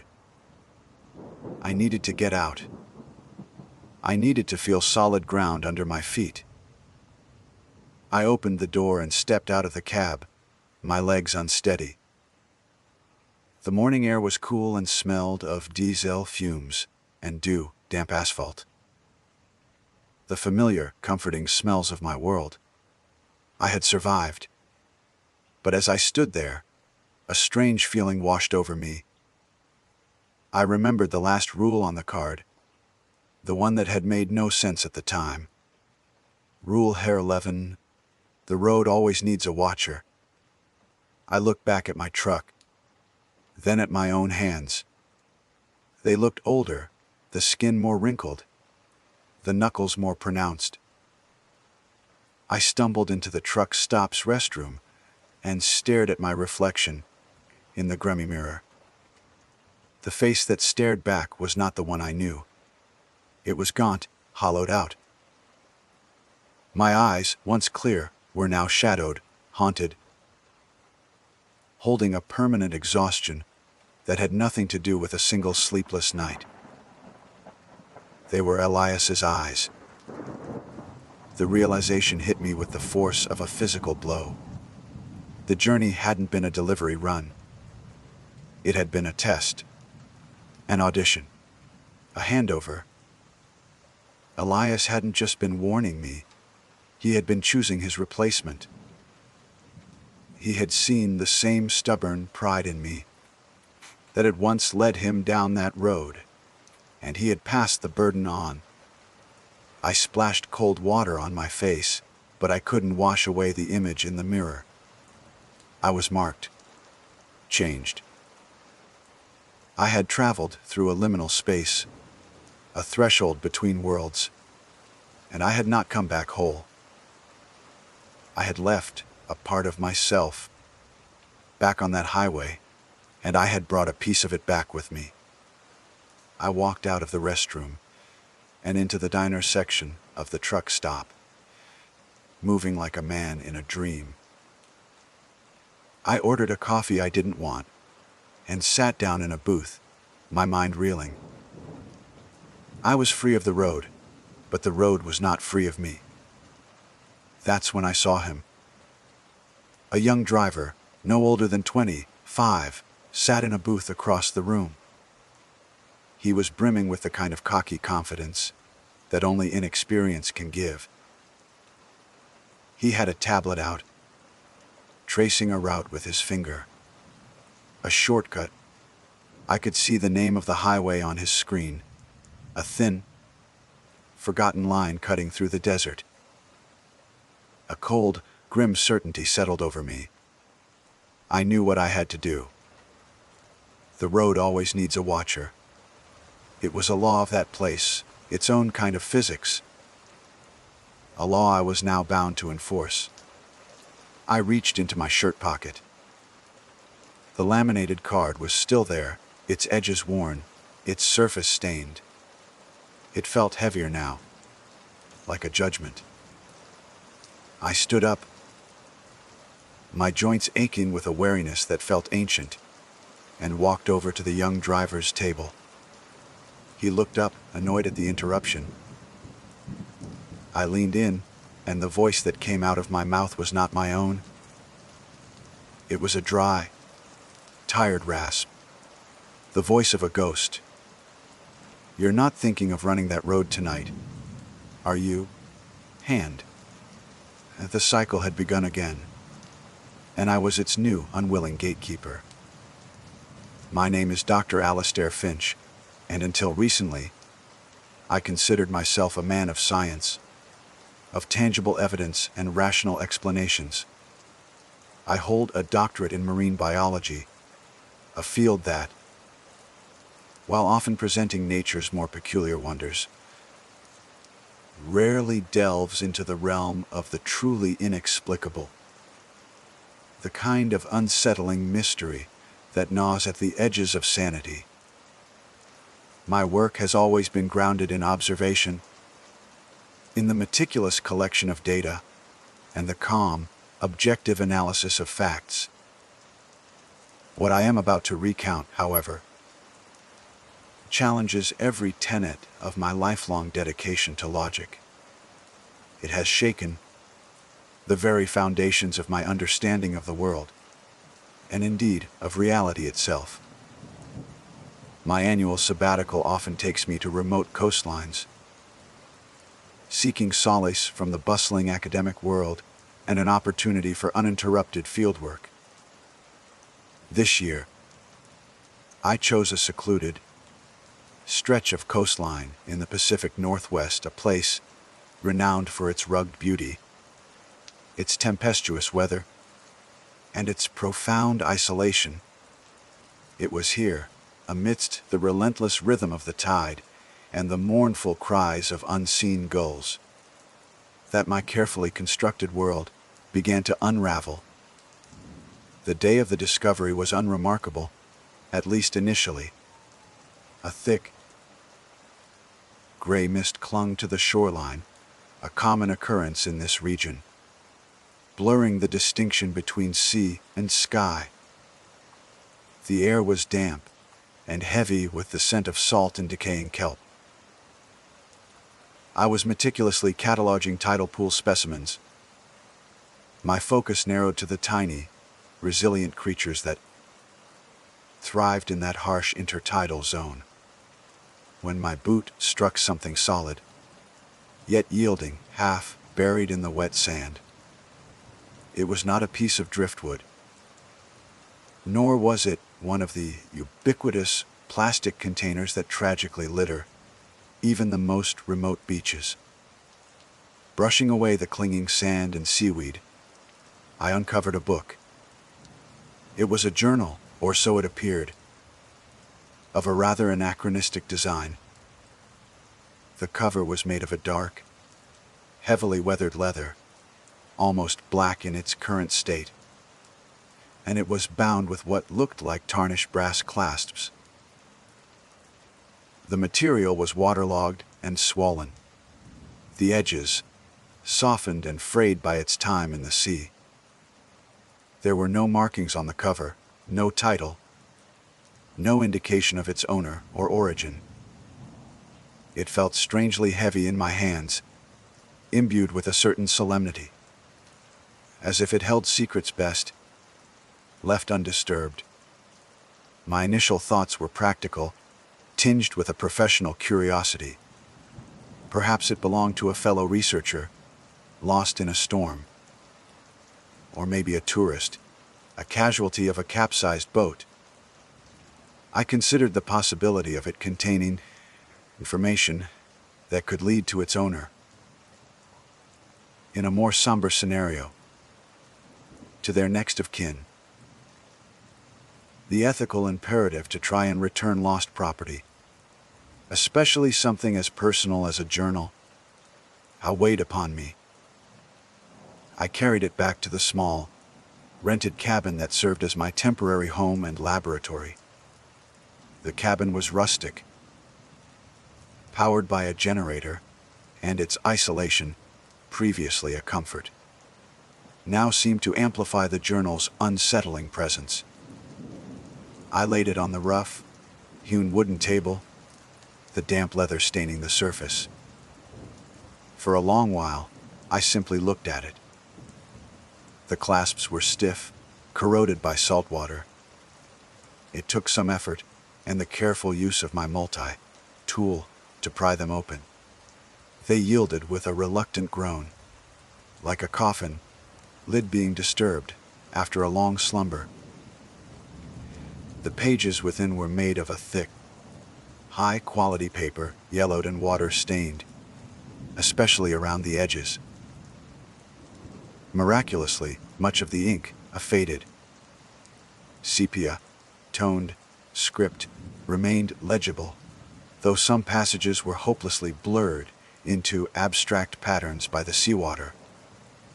The handwriting was elegant, almost calligraphic, but with a spidery, slightly erratic quality that hinted at urgency or perhaps a troubled mind. A musty, oceanic odor emanated from the open pages. A smell not just of the sea, but of something older, deeper, and infinitely more unsettling.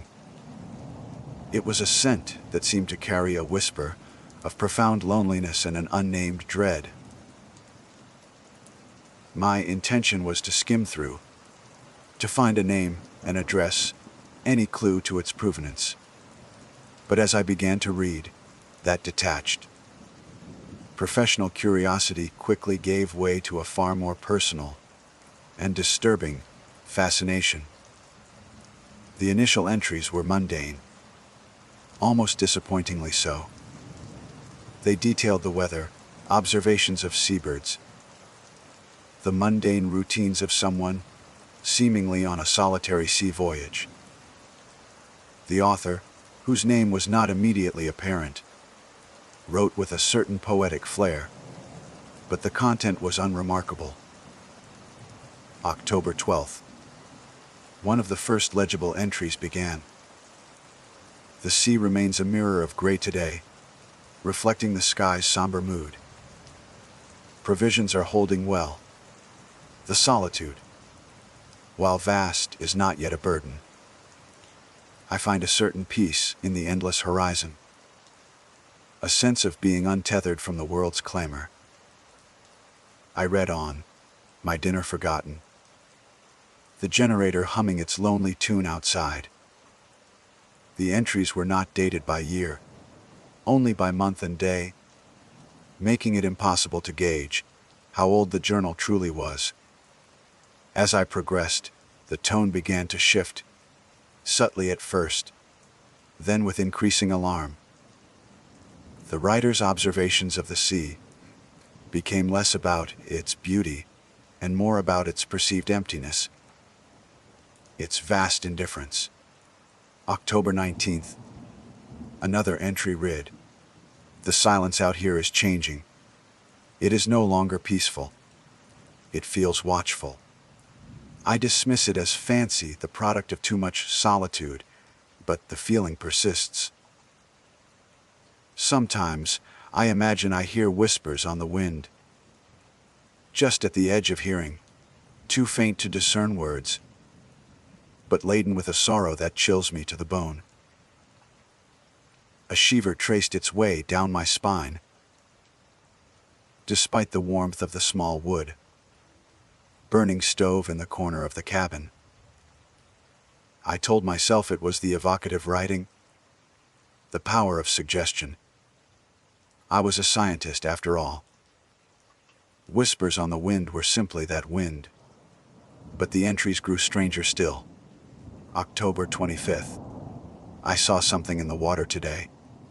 Not a whale, nor any known creature of the deep. It was far off, a shape that breached the surface for only a moment, too large, too unnatural. My charts show no land for hundreds of miles, no seamounts, no reefs, yet it seemed to rise from an impossible shallows. My mind must be playing tricks. The isolation is taking its toll. The writer's methodical, almost clinical descriptions of their growing unease were far more terrifying than any overt horror could have been. It was the creeping dread of a rational mind, confronting the irrational, a mind desperately trying to find logical explanations for phenomena that defied them. November 2nd. The dreams have started. They are not dreams of home or of rescue. They are dreams of the deep, of immense, crushing pressure, of eyes that watch from the abyssal dark, eyes that are not eyes. I wake up with my heart pounding, the scent of brine inexplicably strong in my bunk. Even though the hatches are sealed, I found myself glancing nervously towards the cabin's single window, which looked out onto the dark, tumultuous sea. The mist had thickened, pressing against the glass like a shroud. The sound of the waves seemed louder now, more insistent. The final entry I read that first night was the one that truly lodged a sliver of ice in my heart. The handwriting was noticeably more erratic here, the confident strokes of the earlier pages devolving into something hurried, almost desperate. November 10th. It is not the sea, it is in the sea. Or rather, the sea is its cloak. I have seen it again. Closer this time. It is not a creature of our world. It is ancient and vast, and it knows I am here. The whispers are clearer now. They are not sorrowful. They are hungry. I have sealed this journal in the hopes that if I am lost, someone might understand. Do not search for me.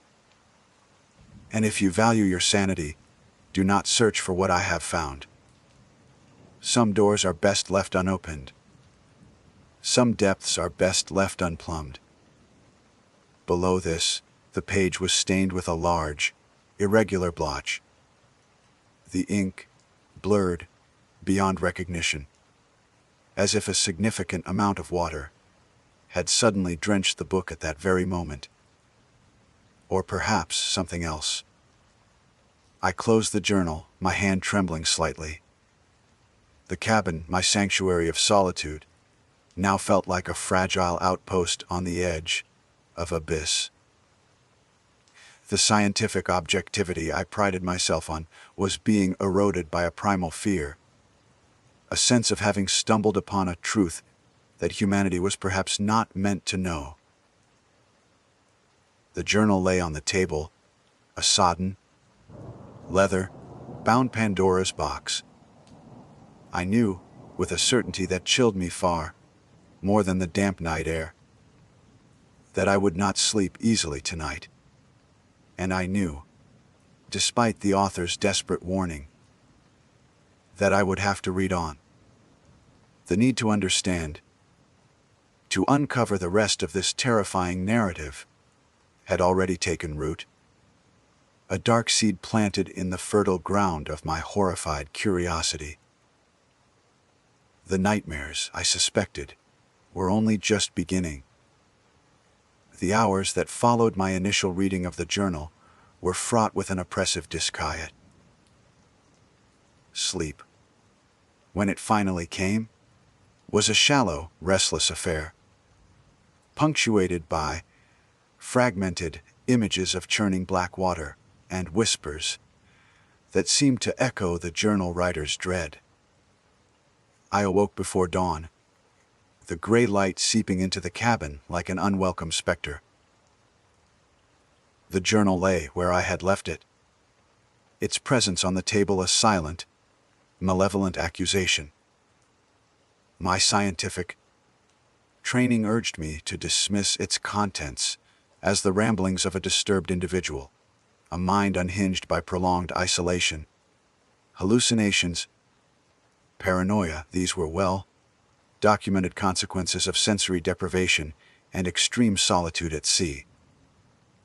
And yet, the sheer conviction in the writer's words, the chillingly methodical descent from rationalization to abject terror, resonated with a disturbing authenticity. A part of me, the pragmatic, evidence-based academic, wanted to seal the journal away, perhaps even consign it to the flames of the wood-burning stove, to treat it as an anomaly, a piece of unfortunate jetsam best forgotten. But another, more primal part, a morbid curiosity intertwined with an unacknowledged fear, found itself inexorably drawn back to those water-stained pages. The author's final plea, "Do not search for what I have found," acted not as a deterrent, but as an irresistible lure. What monstrous truth lay hidden in those depths, so terrifying that its discoverer would rather face oblivion than allow others to follow? With a fresh pot of coffee brewing, its aroma a small, comforting normality in the encroaching strangeness, I reopened the journal. The musty, oceanic scent seemed stronger now, or perhaps my senses were merely heightened by anticipation and lack of sleep. I turned past the last entry I had read, my fingers tracing the blurred inkblot, a silent testament to some unknown, terrible culmination. The next legible entry was dated November 12th, 2 days after the previous one. The handwriting was starkly different. The elegant calligraphy had completely disintegrated, replaced by a jagged, almost illegible scrawl that spoke of profound duress. Each stroke of the pen seemed to have been carved into the page with trembling force. November 12th. It showed itself, not a glimpse, not a shadow. I saw it. The storm was its herald. For 2 days, the sea has been a cauldron, waves like mountains. My little vessel tossed like a cork. I thought the tempest itself would be my end. But the storm was a distraction, a curtain raised upon a stage of cosmic horror. My own breath caught in my throat. I found myself glancing out the cabin window. The sea today was relatively calm, the morning sun beginning to burn through the mist. It was a stark contrast to the scene the journal was painting. It rose from the water during a momentary lull, when the wind held its breath and the rain paused. The sea boiled around it, not with heat, but with a displacement, as if the ocean itself was making way reluctantly. It was vast. No, a vast is too small a word. It was a geography, a mountain range of flesh and something else. Not scales, not skin as we know it. The surface of it seemed to shimmer, to shift like oil on water, but the colors were wrong, unsettling. Hues that have no name in our spectrum. I am a marine biologist. I have studied colossal squid, sperm whales, creatures of the deep that dwarf human understanding of size. But the description here, this was not biology. This was something that defied classification, something that belonged to an older, darker order of existence. And the eyes, God's the eyes! They were not on a head, for it had no discernible head, no familiar anatomy. They were everywhere. Countless, glowing orbs embedded in its shifting mass. They were the size of my ship's lifeboats. And they all turned. They all focused on me. On this insignificant speck of wood and cloth. And in their depths, I saw the age of the universe. I saw nebulae die and stars be born. I saw civilizations rise and fall on worlds I could not name. And I saw an intelligence, cold, ancient, and utterly, terrifyingly alien. I had to put the journal down. My heart was hammering against my ribs, a frantic drumbeat against the silence of the cabin. The coffee suddenly tasted bitter, acrid. I walked to the window, needing to see the normal, the mundane. The waves lapped gently at the shore. A flock of sandpipers skittered along the waterline. It was a world of serene, unthinking nature. How could such a world coexist with the Lovecraftian entity described in those desperate pages? But the journal beckoned. Its story was incomplete, its horror only partially unveiled. With a reluctance that was almost physical, I returned to it. It made no sound that my ears could register, yet its voice filled my mind. Not words, not language. It was a pressure, a knowing. It knew my fears. It knew my hopes. It showed me images of my home, of my family, so vivid, so real. Then it twisted them, corrupted them into scenes of unimaginable loss and despair. It was not merely threatening me. It was dissecting my soul layer by layer with an unhurried, almost curious malevolence. The writer's descent into sheer terror was palpable on the page. The ink was smudged in places, as if by frantic, sweaty hands. There were sections that were crossed out with such violence that the paper was torn. November 14th. I don't know how long I've been drifting. The engine is dead. The radio's silent. It plays with me. It appears and disappears. Sometimes, a silhouette against the blood-red sunset. Sometimes closer. I feel its presence even when I cannot see it. A psychic weight that crushes my thoughts. The crew. There were 3 of us when we set out. I remember their faces, their laughter. Now I cannot recall their names. Were they ever real? Or are they just more constructs of this thing's terrible power? A chilling thought struck me. The earlier entries had been written in the first-person singular. I find a certain peace. My mind must be playing tricks. There had been no mention of a crew until this point. Was this a sign of the writers fracturing sanity, inventing companions in their terror? Or had something happened to them? Something so horrific it was only now bleeding through the writer's mental defenses. November 15th. The whispers are constant now. They are not on the wind. They are in my head. They promise things. Release. Understanding.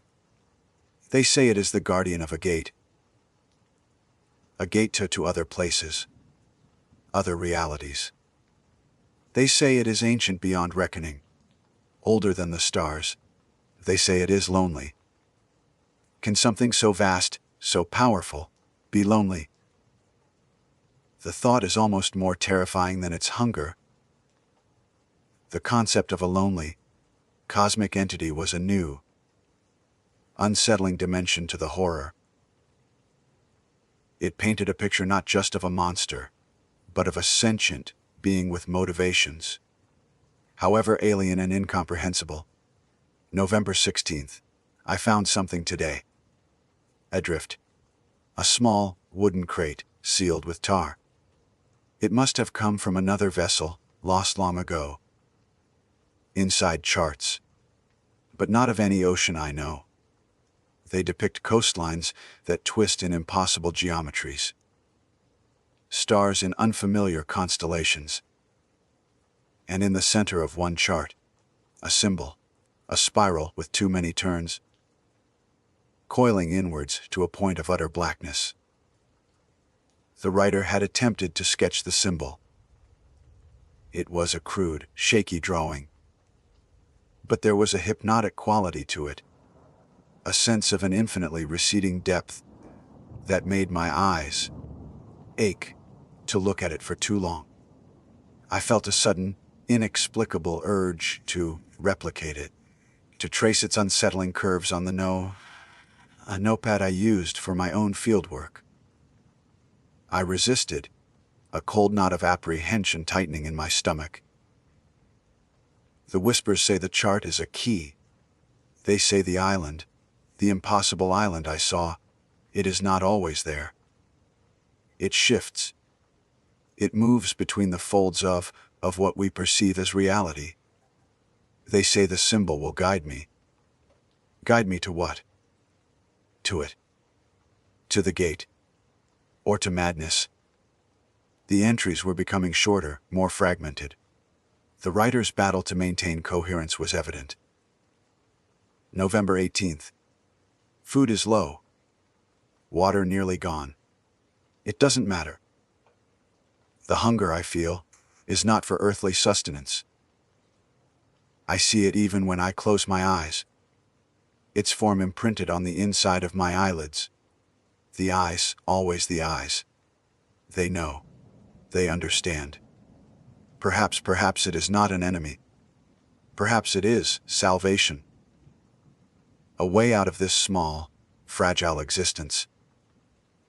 This shift in the writer's perception, this dawning, horrific acceptance, was perhaps the most disturbing development yet. The terror was being replaced by a kind of insane reverence. It was the psychological equivalent of a drowning man ceasing to struggle, surrendering to the abyss. The final entry in this section of the journal was barely a few lines, the handwriting so deteriorated, it was almost indecipherable. November 19th. The island. I see it. The spiral, it calls to me. I must go. It is waiting. It is beautiful. After that, several pages were stuck together, fused by salt and time. The ink on them was a complete blur. I tried to gently separate them, but the paper was too fragile, threatening to crumble at the slightest touch. Whatever horrors or revelations lay on those were, for now, lost to me. I sat back, the cabin oppressively silent save for the distant cry of a gull and the frantic thumping of my own heart. The sun was higher now, streaming through the window, yet the cabin felt cold, shadowed.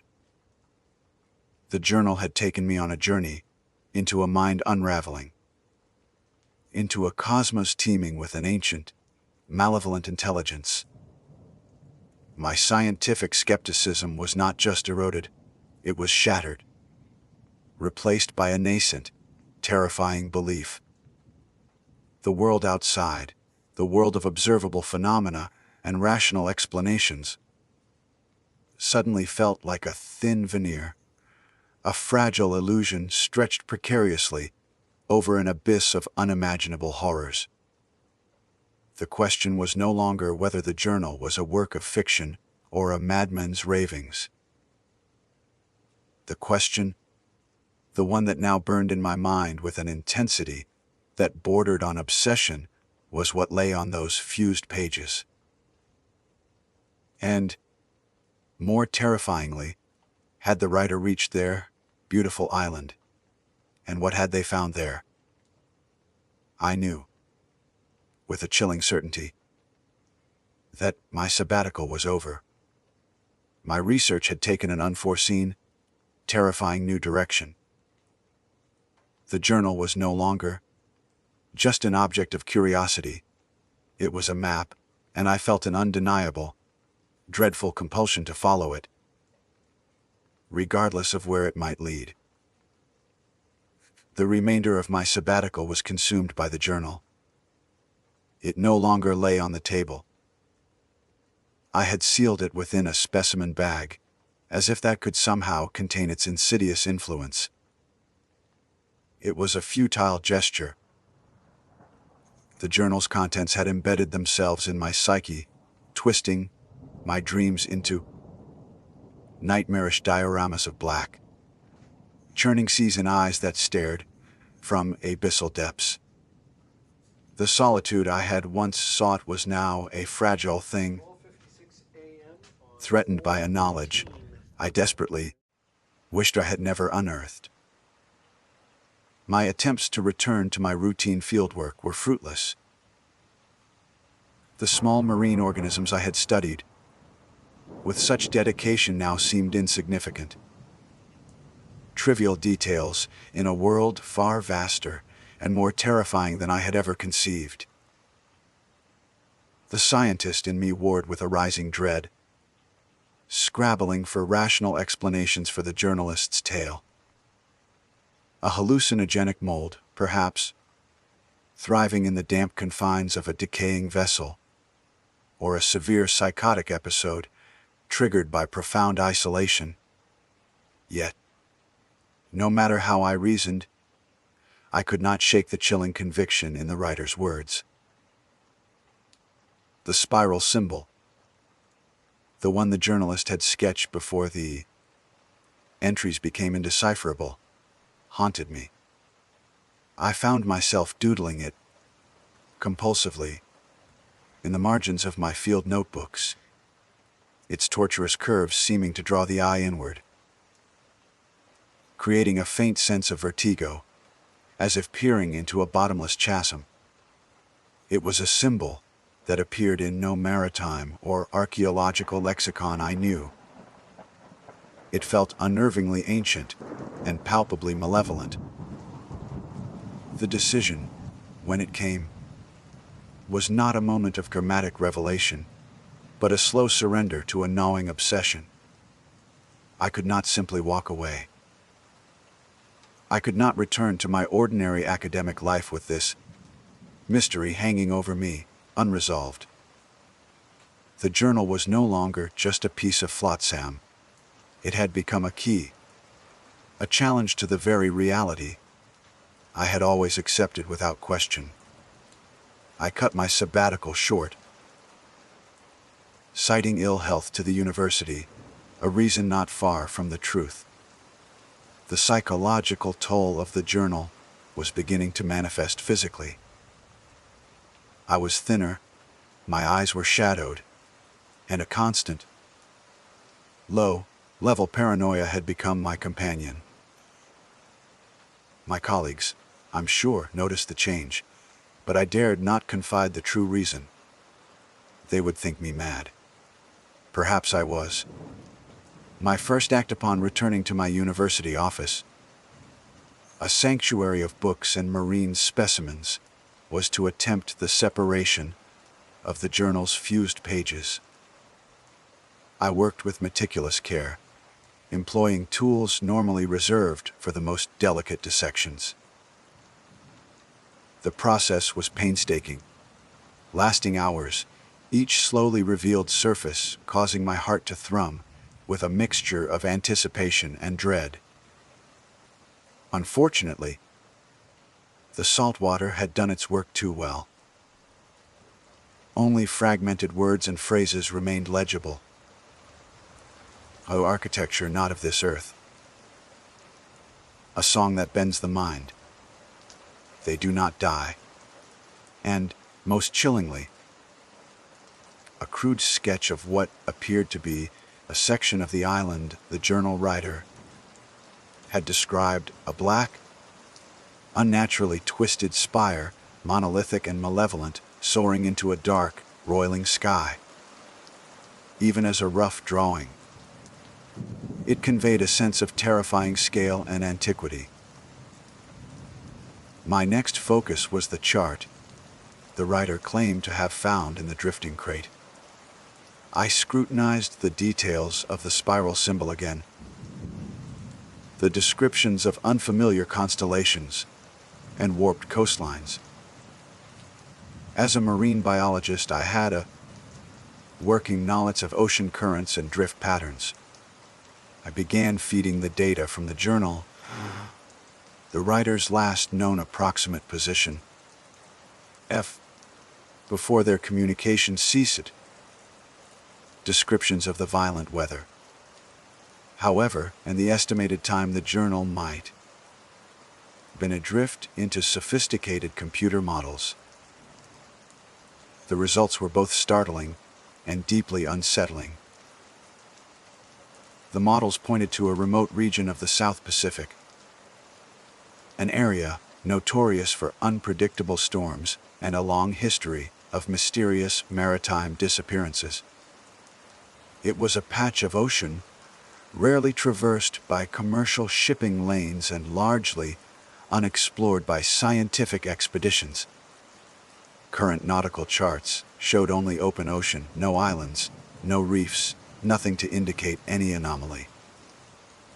Yet, when I overlaid the journal's sketch of the warped coastline onto satellite imagery of the region, I noticed something that sent a chill down my spine.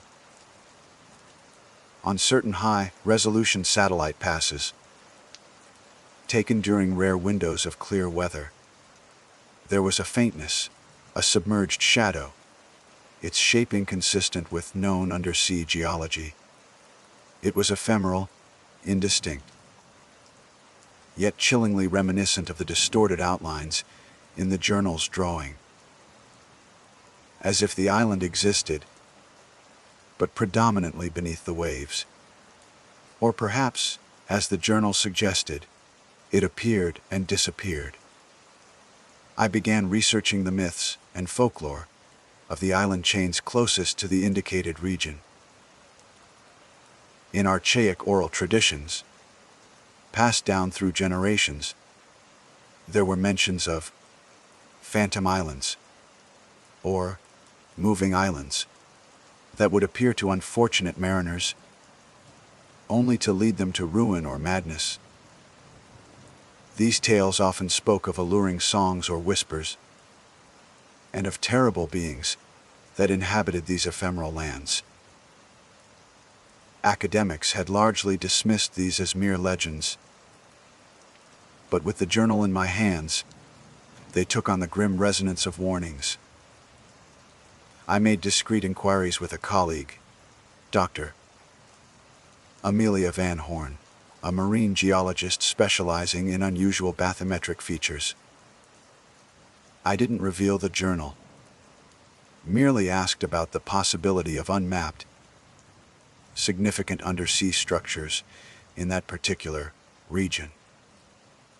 She was skeptical, but conceded that the ocean still held vast mysteries, and new discoveries were always possible. She even mentioned some anomalous seismic readings from that area years ago, dismissed at the time as inconclusive. Each piece of evidence, however, slight and circumstantial on its own, began to coalesce into a disturbing picture. It wasn't proof, but it was a pattern, a terrifying pattern that pointed to the possibility that the journal writer's account was not mere fantasy. The obsession to find out was becoming all-consuming. I knew that what I was contemplating was beyond the pale of accepted science. It was a step into the territory of the deranged, an expedition to find an island that might not exist, to confront what could very well be a figment of a tortured mind. Nevertheless, I began to make preparations. I researched routes, chartered a small but robust sea-worthy vessel, and gathered supplies and scientific equipment, some necessary, some merely for a sense of preparedness. I told myself it was simply an unusually challenging field expedition, a chance to investigate an intriguing geological anomaly. But deep down, I knew what I was doing. I was heeding the journal writer's final, unspoken plea. I was going to search for what they had found. As my preparations neared completion, I read the journal one last time. The writer's words seemed to echo in my quiet office, no longer as a narrative, but as a prophecy. Some doors are best left unopened. Some depths are best left unplumbed. I didn't know what door I was about to open, or what depths I was about to plumb. But I knew I could no longer turn back. The journal had bound my fate to that of its author, and whatever awaited me at that impossible island, I had to see it through. My own voyage was just beginning, and a new, colder wave of dread began to wash over me, a fear of what I might find, and what, in turn, might find me. The voyage to the coordinates, pinpointed by my research and the journal's fragmented clues, was an ordeal in itself. The chartered vessel, the Sea Serpent, was sturdy, as promised. But the ocean in this remote stretch of the Pacific was a capricious beast. Days of unnerving, glassy calm would suddenly give way to violent squalls that tossed the boat about like a child's toy. My crew, a pair of taciturn, weathered islanders named Kai and Manu, were skilled sailors, their faces betraying little emotion, even as mountainous waves crashed over the bow. They knew these waters, or at least the edges of them. When I had shown them the charts, my conventional nautical charts, not the unsettling ones from the journal, and indicated our destination, a flicker of something unreadable had passed between them. They asked no questions, a silence I found more unnerving than any protest. As we drew closer to the target area, a peculiar sense of anticipation settled over the Sea Serpent. The air grew heavy, humid, and an unnatural stillness fell upon the water. The usual cacophony of seabirds dwindled, then ceased altogether. Even Kai and Manu seemed affected, their usual quiet, watchfulness tinged with a new tension. The electronic navigation systems began to behave erratically, the GPS flickering, the depth sounder returning impossible reading. Eggs or none at all. We were forced to rely on older methods: sextant, compass, and dead reckoning, skills I was thankful I maintained from my earlier fieldwork.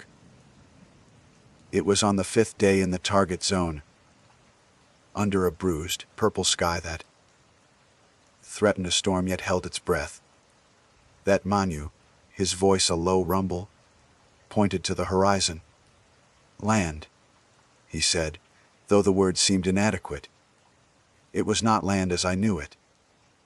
Rising from the steely gray water was a series of black, needle-like spires, their surfaces slick and non-reflective, like obsidian or wet basalt. They were grotesquely twisted, defying geological norms, piercing the sky at unnatural angles. There was no sign of vegetation, no sandy beaches, only these stark, menacing monoliths. And at their center, veiled in a shimmering heat like haze, was a larger, more massive structure, the spire from the journal's crude sketch. Though the drawing had done no justice to its horrifying scale and alien geometry, it seemed to pulse with a faint, internal luminescence, a sickly, greenish, yellow glow that was profoundly unsettling. As we navigated cautiously closer, a low, throbbing hum began to permeate the air, a sound felt more in the bones than heard with the ears. It resonated with the hull of the sea serpent, setting my teeth on edge. This, I realized with a jolt of icy dread, must be the journal writer had mentioned a vibration that didn't just bend the mind, but seemed to warp the very fabric of perception. Strange, fleeting images flickered at the periphery of my vision, impossible colors, shifting landscapes, faces that were almost human, but hideously distorted. I fought to maintain my composure, my scientific objectivity, but it was like trying to hold back the tide with cupped hands. Kai and Manu were visibly distressed now. Their dark skin had taken on a grayish pallor, and they muttered to each other in their native tongue. Words I could not understand, but whose fearful cadence was unmistakable. I ordered them to anchor a safe distance from the island, if island was the correct term for this nightmarish outcrop. I would proceed alone in the ship's small inflatable dinghy. They did not argue, their relief palpable. The water around the island was unnaturally dark, almost black, and disturbingly placid, despite the low hum that vibrated through it. As I rowed closer, the air grew colder, imbued with the same ancient, briny, and unsettlingly organic scent that had clung to the journal. The spires loomed over me, their scale dwarfing my small craft. The silence, save for the thrumming and the dip of my oars, was absolute and terrifying. I found a small, narrow inlet between two of the smaller spires, a dark chasm that seemed to lead into the island's interior. The water here was shallow, revealing a seabed not of sand or rock, but of something that looked disturbingly like compacted, fossilized organic matter, patterned with the same unsettling spiral motif I had seen in the journal. My hand, gripping the oar, trembled uncontrollably. Securing the dinghy, I stepped onto the shore. The ground beneath my boots was strangely resilient, like hardened rubber, and it too bore the faint, spiral patterns. The air was thick, difficult to breathe, and the thrumming intensified, now accompanied by faint, sibilant whispers that seemed to slither around the edges of my hearing. They were not in any language I recognized, yet they conveyed a sense of immense age, of vast, alien intellect, and of a profound, chilling hunger. I had brought a small kit with me, a flashlight, a geological hammer, sample bags, my camera, and, tucked into my belt, a heavy flare gun, a flimsy defense. I knew, against whatever horrors this place might hold, but a small comfort nonetheless. The passage wound inwards, away from the oppressive light of the bruised sky, into a gloom that my flashlight beam struggled to penetrate. The walls of the passage were not rock in any conventional sense. They were a dark, veined material, slightly yielding to the touch, like hardened cartilage. And embedded within them, at irregular intervals, were things. At first, I thought they were unusually shaped mineral concretions. But as I drew closer, flashlight beam wavering, I saw they were organic. Or at least they had once been. They were creatures, or parts of creatures, encased in the island's substance, their forms twisted into expressions of unimaginable agony or ecstasy. Some were vaguely piscine, others disturbingly arthropodal, and some were unclassifiable, nightmarish amalgams of limbs, eyes, and orifices that defied any biological precedent. They were not fossils in the traditional sense. They seemed to be absorbed, incorporated into the very being of the island. They do not die, the journal fragment had whispered. My stomach churned. The scientific curiosity that had driven me this far was being rapidly overwhelmed by a primal, visceral terror. I took photographs, my hands shaking so badly the images would likely be blurred. I chipped off a small sample of the wall with my hammer. It came away with a wet, tearing sound, and the freshly exposed surface beneath seemed to glisten, almost to breathe. The whispers grew louder, more insistent, coiling around my thoughts, promising knowledge, power, an end to the insignificant anxieties of human existence. They spoke of the gate, of the old ones who slept beyond it, and of the guardian that kept watch, the entity the journal writer had seen, the mountainous flesh and eye, thing that was the island itself or its master. I pressed on, driven by a compulsion that was no longer my own.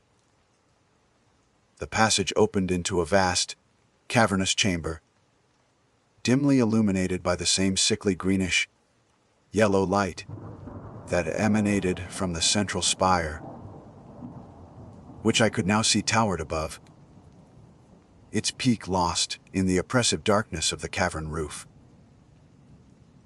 And in the center of the chamber, on a raised dais of the same spiraled, organic material, lay the source of the light. It was not a geological feature. It was an egg, or something akin to an egg. It was immense, easily the size of a small house, ovoid and translucent, its surface veined with pulsating, dark arteries. And within it, suspended in a luminous, amniotic fluid, was a shape. A fetal, colossal form curled upon itself. I could see a multitude of nascent limbs, the suggestion of forming eyes, countless and lidless, and a vast, slowly beating heart that was the source of the thrumming that filled the air and my mind. It was gestating. The guardian, or perhaps a sign of it, was being born, or reborn. The whispers reached a crescendo, no longer seductive, but demanding, exultant. They urged me forward, to touch the egg, to become part of the glorious, terrible process. My sanity was a frayed thread.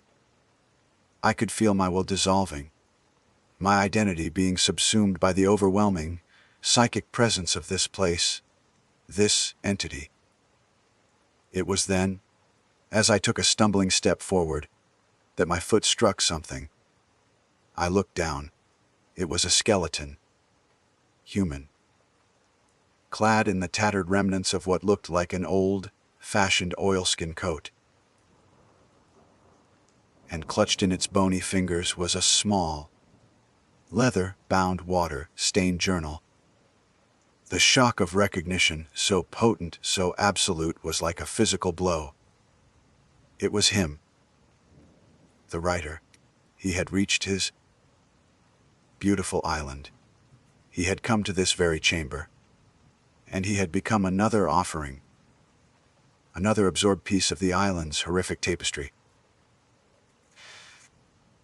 That realization, the stark, undeniable fate of my predecessor, was what saved me. It shattered the psychic hold, the horrifying allure. Revulsion and a desperate, animalistic need to survive surged through me. I turned and fled. I didn't look back at the pulsating egg, at the whispers that now shrieked with fury and frustration. I scrambled through the dark passage, past the entombed horrors in the walls, their silent screams echoing in my mind. I burst out into the bruised daylight, the thrumming of the island a physical pressure at my back. I threw myself into the dinghy, rowing with a strength born of sheer terror, not caring about the direction, only needing to put distance between myself and that abomination. The sea serpent, Kai, and Manu were a beacon of blessed normality in a world that had tilted on its axis. As they hauled me aboard, as we turned the ship and fled that accursed place, I risked one last look back. The shimmering haze around the central spire seemed to intensify, and for a horrifying instant, I thought I saw it move. A colossal shifting, as if something immense was stirring within or beneath. And from the peak of the spire, a single, vast, leadless eye, glowing with that same sickly green light, seemed to open and fix its gaze upon our fleeing vessel. I didn't sleep for days. The nightmares, when exhaustion finally claimed me, are beyond description. What I read in that journal will indeed give me nightmares for the rest of my life. But what I saw, what I experienced on that island, that has scarred something deeper than my mind. It has scarred my soul. I have the samples. I have the photographs, blurred as they are. I even have the second journal, its pages even more ravaged by time and the elements than the first. I am a scientist. I should analyze them, publish my findings, warn the world. But how can I? Who would believe me? And more importantly, do I dare draw the attention of that thing to our world again? Some doors are best left unopened. Some depths are best left unplumbed. I know that now. I know it with a certainty that chills me to the very marrow of my bones.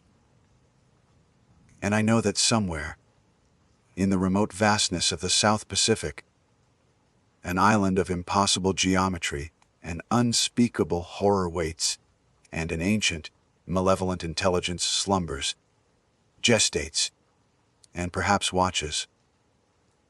It doesn't start in the desert. It starts in a small, windowless room at Wright, Patterson Air Force Base in Ohio. The air conditioning hums, the walls are a sterile off-white, and the man across the table has the kind of face you forget the moment you look away. I was a senior airman at the time, 4 years in, with a spotless record in security forces. I was what they called a high performer. I didn't ask questions I wasn't supposed to. I followed orders to the letter, and I took my duty seriously. That's why they picked me. The offer wasn't an offer, it was a summons. A special duty assignment. The man didn't say where or what, only that it required the highest level of clearance and a commitment to absolute secrecy. He slid a thick manila folder across the table. It was a conditional offer of employment, contingent on me passing a vetting process so thorough it would make a proctologist blush. The first step was the paperwork. Standard Form 86, the questionnaire for national security positions. It wasn't a form. It was an autobiography written under penalty of perjury. Every place I'd ever lived, every job I'd ever held, every foreign national I'd ever spoken to for more than 5 minutes. Friends, neighbors, ex-girlfriends. They wanted names, numbers, and addresses. They wanted to know if I'd ever experimented with drugs, if I had any outstanding debts, if I harbored any loyalty to any nation other than the United States. It took me 2 full days to complete, my hand cramping as I dredged up memories I hadn't thought about in years. Next came the psychological screening. This wasn't the standard mental health check up you get in the service. This was different. I sat in another sterile room, this time with a licensed psychiatrist, and took a written, multiple choice assessment designed to find a crack in my psychological foundation. The questions were bizarre, repetitive, designed to catch you in a lie or reveal a hidden neurosis. Afterwards, the psychiatrist interviewed me face to face. He was calm, his voice a soothing monotone, but his eyes were sharp. He assessed my mood, my orientation, my logical thought processes. He wanted to know if I was trustworthy, reliable, and possessed sound judgment.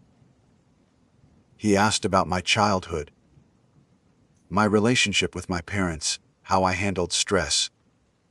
It was a fitness for duty evaluation, he explained, where doctor-patient confidentiality did not apply.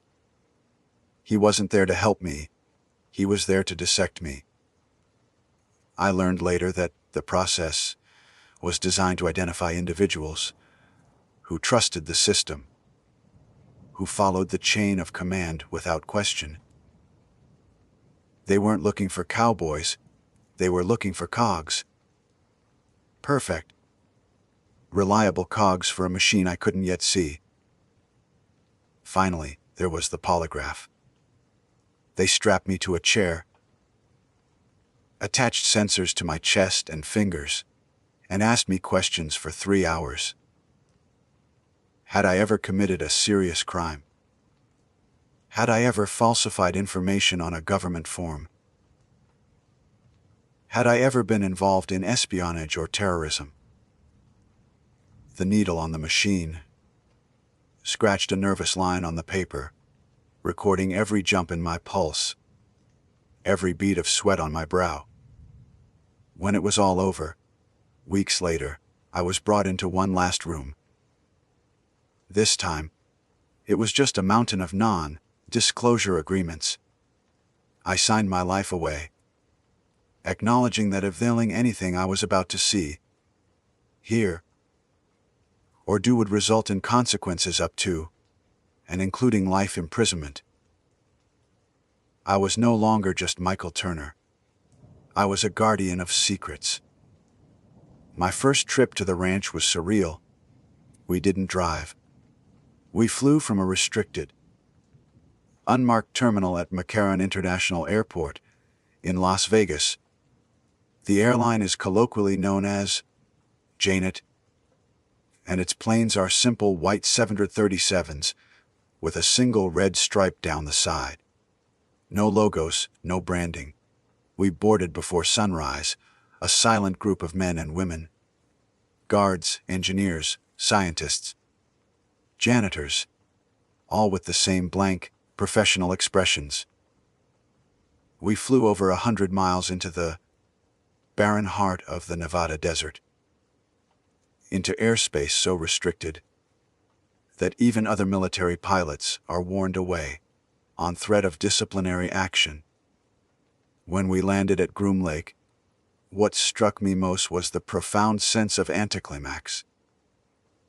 The place the world knew as Area 51, the nexus of every alien conspiracy theory since Roswell, was boring. It was a collection of functional, nondescript hangars, workshops, and administrative buildings baking under the desert sun. There were no flying saucers parked on the tarmac, no little green men waving from the control tower. It was a military base, plain and simple. Life there settled into a rigid, monotonous routine, a carefully constructed comfort zone in one of a human's least comfortable environments. We lived in Spartan dorms.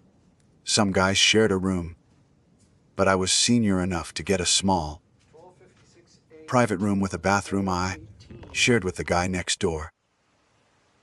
The work week was typically 5 days on, 2 off, though some posts required Panama shifts to maintain 24/7 coverage on our downtime. There were amenities designed to keep us from going stir crazy from the isolation: a decent gym, a small commissary and base exchange, a BX that was like a miniature Walmart, a bowling alley, and a movie theater that played films a few weeks after their national release. The isolation was a known factor. We were hundreds of miles from civilization, and the loneliness could be a heavy weight, a documented risk factor at such remote installations. The routine was our defense against it. The big secret of the ranch was an open secret among the staff. It was a flight testing facility for the most advanced experimental aircraft in the world. Black projects developed by the Air Force, the CIA, and companies like Lockheed Martin. We'd occasionally see them, strange, angular shapes being towed into hangars or, more rarely, taking to the sky at dusk. The A-12 Oxguard, the F-117 Nighthawk, the SR-71 Blackbird, these were the UFOs people saw. Their radical designs and blistering speeds were unlike anything commercial pilots had ever witnessed, especially back in the 50s and 60s. The alien folklore was a convenient fiction, a smokescreen that the command structure seemed to quietly encourage. It was the perfect cover, hiding the truth from Soviet satellites and modern-day tourists by wrapping it in a layer of absurdity. We were all in on the joke. It made us feel superior, smarter than the public we were protecting. It made us trust the system even more. My job was to enforce that secrecy. My duties were governed by 2 types of orders: general orders and special orders. The general orders were the bedrock of guard duty, drilled into us until they were second nature. 1. I will guard everything within the limits of my post and quit my post only when properly relieved. 2. I will obey my special orders and perform all my duties in a military manner. 3. I will report violations of my special orders, emergencies, and anything not covered in my instruction to the commander of the relief. My days consisted of patrols in a Humvee, along the perimeter fence, foot patrols around critical facilities, and shifts in the main security monitoring station. We watched a bank of screens, showing feeds from hundreds of cameras, monitored alarm panels for fire and security breaches, and tracked movement on the buried motion sensors that laced the desert floor. At the gates, we enforced strict entry control, checking IDs, and logging every person and vehicle that passed through the boom gates under the shadow of signs authorizing the use of deadly force. We used challenge and countersign protocols straight out of a Cold War spy movie. Held. WHOS. I'd shout into the darkness, my M4 rifle held at the low ready. The whole system was built on a foundation of rigid, logical, and predictable rules. It was a world where everything had a procedure, every contingency a protocol. It was safe. But then came the special order for Sector 4. Special orders were specific to your post, detailing the nitty-gritty of your patrol. Most were mundane. Check the lock on Hangar 12 at 0200 hours. Ensure boiler gauges in Building 7 are in the green. But the order for Sector 4 was different. Sector 4 was a vast, empty stretch of desert on the northern edge of our patrol route. There was nothing out there. No buildings, no equipment, nothing but sagebrush and sand. The order read, if you observe any biological signatures of non-native terrestrial fauna in Sector 4, do not engage. Do not report via radio. Do not investigate. Immediately return to the command center and log the event as Code 78, Alpha. Equipment malfunction. Await direct debrief from the commander of the relief. The order was a paradox. It was a direct, baffling contradiction of General Order Feni 3, which commanded us to report anything unusual. This order told us to see something extraordinary, and not only ignore it, but to lie about it in the official log. It was the first crack in the perfect, logical machine. It implied that command was aware of something in that empty stretch of desert, something so sensitive that the standard emergency protocols were to be deliberately bypassed. It was an illogical rule in a world built on logic, and it planted a seed of cold dread in my gut. That seed began to sprout a few weeks later. I was on a custodial detail, a common task for junior enlisted personnel, cleaning out a small administrative office that had been recently vacated. It was a mind-numbing job of hauling trash and mopping floors. In a dusty corner, under a desk, was a forgotten metal filing cabinet drawer that had come off its rails. It was empty, except for a single, slim folder. It was unmarked, but inside was a single sheet of paper, a heavily redacted report. Most of it was blacked out, thick lines of ink obscuring whatever secrets it held. But at the top, a single line of text was visible, stamped in stark red letters PROJSTA by GILs. SUBJTSTNSTBLE. The words hit me like a physical blow. Project. We had projects here. But they were aircraft. Oxcart. Have done it. Tacit blue. They were names for machines. Abigail was a human name. And then there was the other word. Subject. The base-tested planes and weapons systems, not subjects. My mind immediately flashed to the dark rumors from history, the unethical human experiments conducted by the military during the Cold War. MK. ULTRA. Edgewood Arsenal. Stories of men being used as lab rats. I stood there in the silent office, the hum of the fluorescent lights suddenly deafening. I thought of the illogical order for Sector 4. I thought of the word biological signatures. I thought of the name Abigail. A connection began to form in my mind, a terrifying piece of mental arithmetic that I didn't want to solve. The horror wasn't from the sky. It wasn't extraterrestrial. It was something we had made. Something we had locked away in the desert. That night on patrol, I drove to the edge of Sector 4 and killed my engine.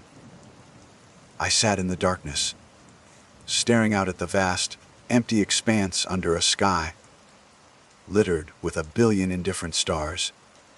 The desert was silent, but my mind was screaming. Project Abigail. What had they done here? Finding that file changed everything. Before, the secrecy of the ranch had been a source of pride, a shield. Now, it felt like the walls of a tomb.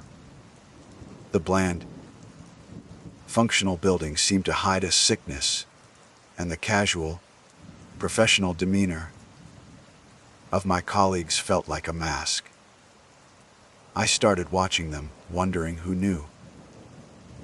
Did the engineers who designed the next generation of spy planes know they shared a base with something called Project Abigail?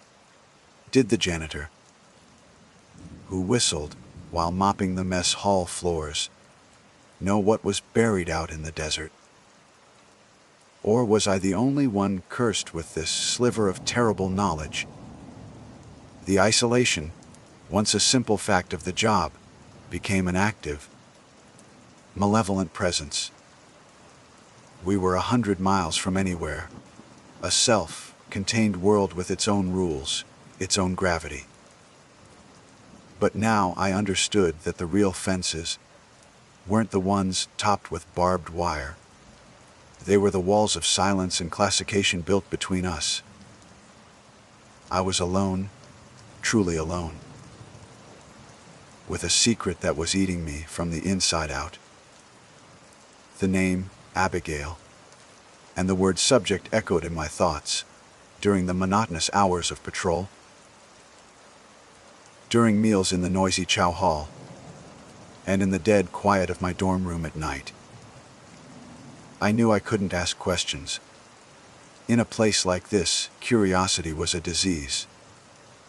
And the wrong person, the wrong question was the quickest way to find yourself on a Janet flight back to Vegas with a dishonorable discharge and a gag order that would follow you to the grave. So, I began my own quiet, desperate investigation. The base had a small technical library, mostly filled with engineering manuals and outdated periodicals. I started spending my downtime there, poring over archived maintenance logs for Sector 4. I told anyone who asked that I was studying for a promotion board. A plausible lie. It took weeks, but I found them.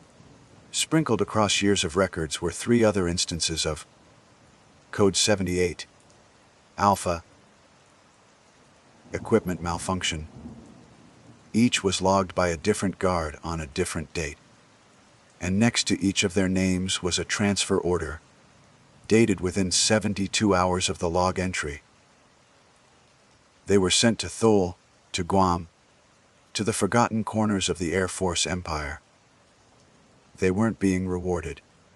They were being exiled. Buried. My next move was riskier.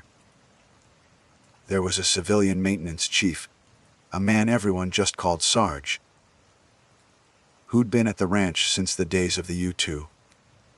He was a grizzled, pot-bellied man with hands permanently stained with grease and hydraulic fluid. And the rumor was he knew where every metaphorical body was buried. I found him in the vehicle maintenance bay, working on the engine of a Humvee. I tried to be casual, leaning against a tool chest and making small talk about the weather. Then, I mentioned I'd been having radio trouble on patrols out north, near Sector 4. Sarge didn't look up from the engine. He just stopped turning his wrench. The silence in the bay was suddenly heavy. Some equipment is just prone to interference. Son, he said, his voice low and flat. You write it up, you log it, and you forget it. You don't go poking around things that are supposed to be broken. He finally looked at me, his eyes dark and serious. This place has a way of getting rid of faulty parts, you understand. That goes for machines and for people. The message was clear. Stop digging. The fear should have made me stop. Instead, it sharpened into a kind of fatalistic obsession. I knew I was on the edge of something terrible, but turning back felt impossible. The truth had a hook in me. A week later, my turn came. I was assigned the midnight to dawn patrol along the northern perimeter, the route that skirted the edge of Sector 4. The desert night was unnervingly quiet. The only sounds, the crunch of my tires on the gravel service road and the low hum of the Humvee's engine. The sky was a spray of cold, distant stars, a sight that usually brought me a sense of peace. Tonight, it just made me feel small and exposed. It started around 0300. A flicker of static on my radio. It wasn't unusual. We were in a valley, and there were dead spots. But then, through the hiss, I heard something else. It was faint, rhythmic. A series of clicks, like a gauger counter, but organic. It sounded like chattering teeth, amplified and distorted. I switched frequencies, but it was there on every channel, a ghost in the machine. My heart hammered against my ribs. I told myself it was nothing. Solar flares, a loose connection. Then the console in front of me beeped. A single, sharp alert.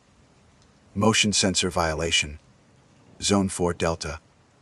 The very edge of Sector 4. My training, my general orders, screamed at me to call it in.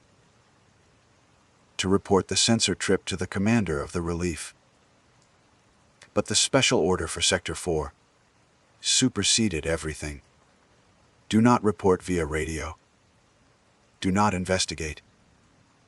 My hand hovered over the mic, my thumb frozen over the transmit button. I switched.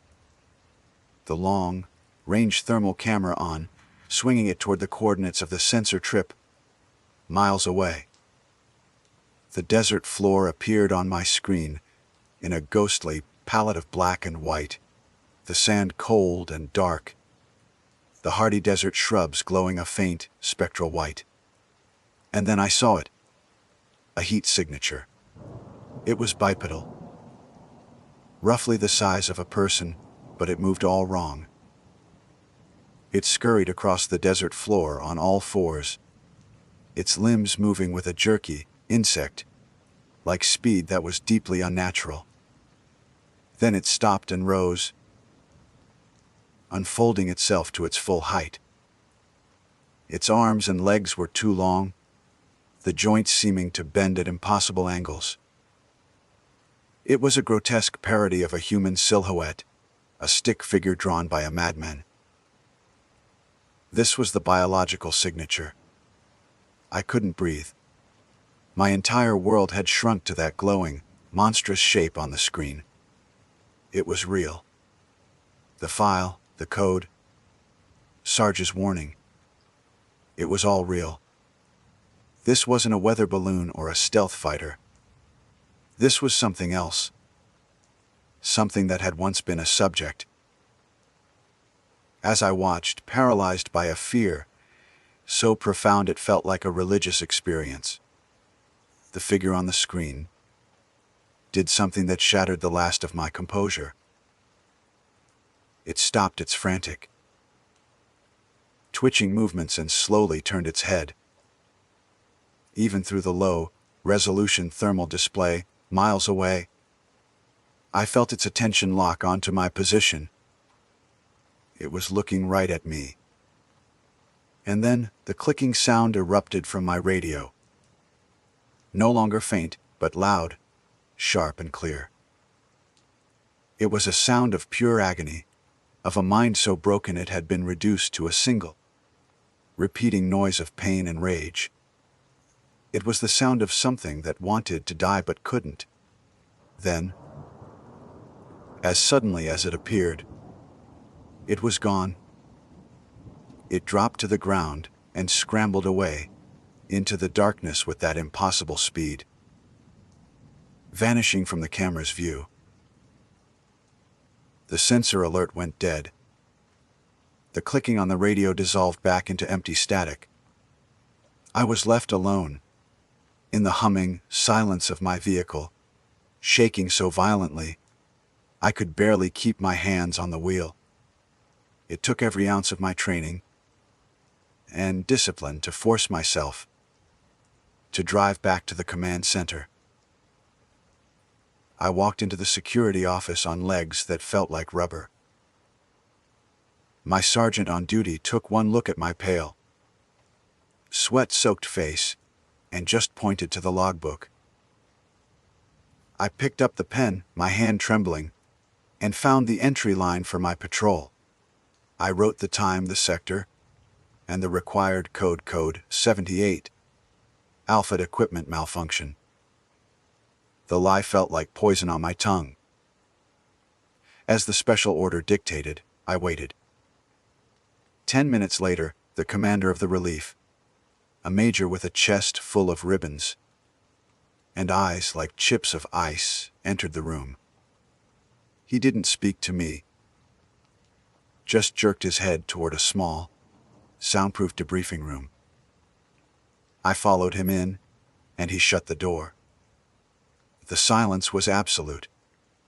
He didn't ask what I saw. He didn't ask about the sensor trip or the radio interference. He just stood there, staring at me, his expression unreadable. "Did you log the event correctly, Airman Turner?" he asked, his voice calm and dangerously soft. "Yes, sir." I managed to choke out. "Equipment malfunction." He held my gaze for a long, terrifying moment, a predator deciding if its prey was worth the effort. "Good," he said finally. "There's a lot of sensitive gear out there. Sometimes it goes on the fritz. It's best for everyone to just log it and move on. You saw an equipment glitch. You heard static. You did your duty by reporting it accurately. Are we clear?" The threat wasn't just in his words. It was in the air, in the cold, sterile room, in the utter finality of his tone. This was the machine in action. This was how the secret was kept. "Crystal clear, sir," I said. He nodded once, then opened the door. "You're dismissed." I stumbled back to my dorm as the first hints of dawn were breaking over the mountains. I felt violated, not by what I had seen, but by the cold, bureaucratic horror of the cover-up. I locked my door, my hands still shaking, and fell onto my bed. But sleep was an impossible luxury. The clicking sound echoed in my skull. I felt watched, contaminated by the secret I now shared. My eyes drifted around my small, sterile room, my comfort zone, my safe space. And then I saw it. On the small nightstand next to my bed, there was a single sheet of paper, folded neatly in half. It hadn't been there when I left for my shift. I know it hadn't. My blood ran cold. I reached out with a trembling hand and unfolded it. It was a drawing. A child's drawing, done in wax crayon. It depicted a crude stick figure of a little girl with long, stringy hair and a wide, smiling mouth. Below the figure, scrawled in messy, uneven letters, was a single word. Abigail. Sleep didn't come. How could it? I sat on the edge of my cot, the child's drawing held in my trembling hands. The paper was cool and smooth, standard issue from any office supply closet, but it felt like it was burning my skin. Abigail. The name was scrawled in a messy, desperate hand. The crayon pressed so hard, it had nearly torn through the paper. The stick figure girl smiled a wide, vacant smile. This wasn't a threat from the major. It wasn't a warning from the chain of command. The cold, gut-wrenching certainty that settled in my soul was far worse. This was a message. A message from her. The creature I saw on the thermal camera, the thing that scurried across the desert floor with impossible, insect-like speed, had been in my room. It had bypassed the lock, evaded the patrols, and stood here, in this small, sterile box they called my quarters. It had stood right where I was sitting now. The thought sent a jolt of ice through my veins, so sharp it made me gasp. I wasn't just a guard watching a secret. I was a part of the secret now. I was in the cage with the monster. My carefully constructed world of rules and procedures had been a lie. The real system wasn't about protecting advanced aircraft. It was about containing this horror, and my superiors were just zookeepers.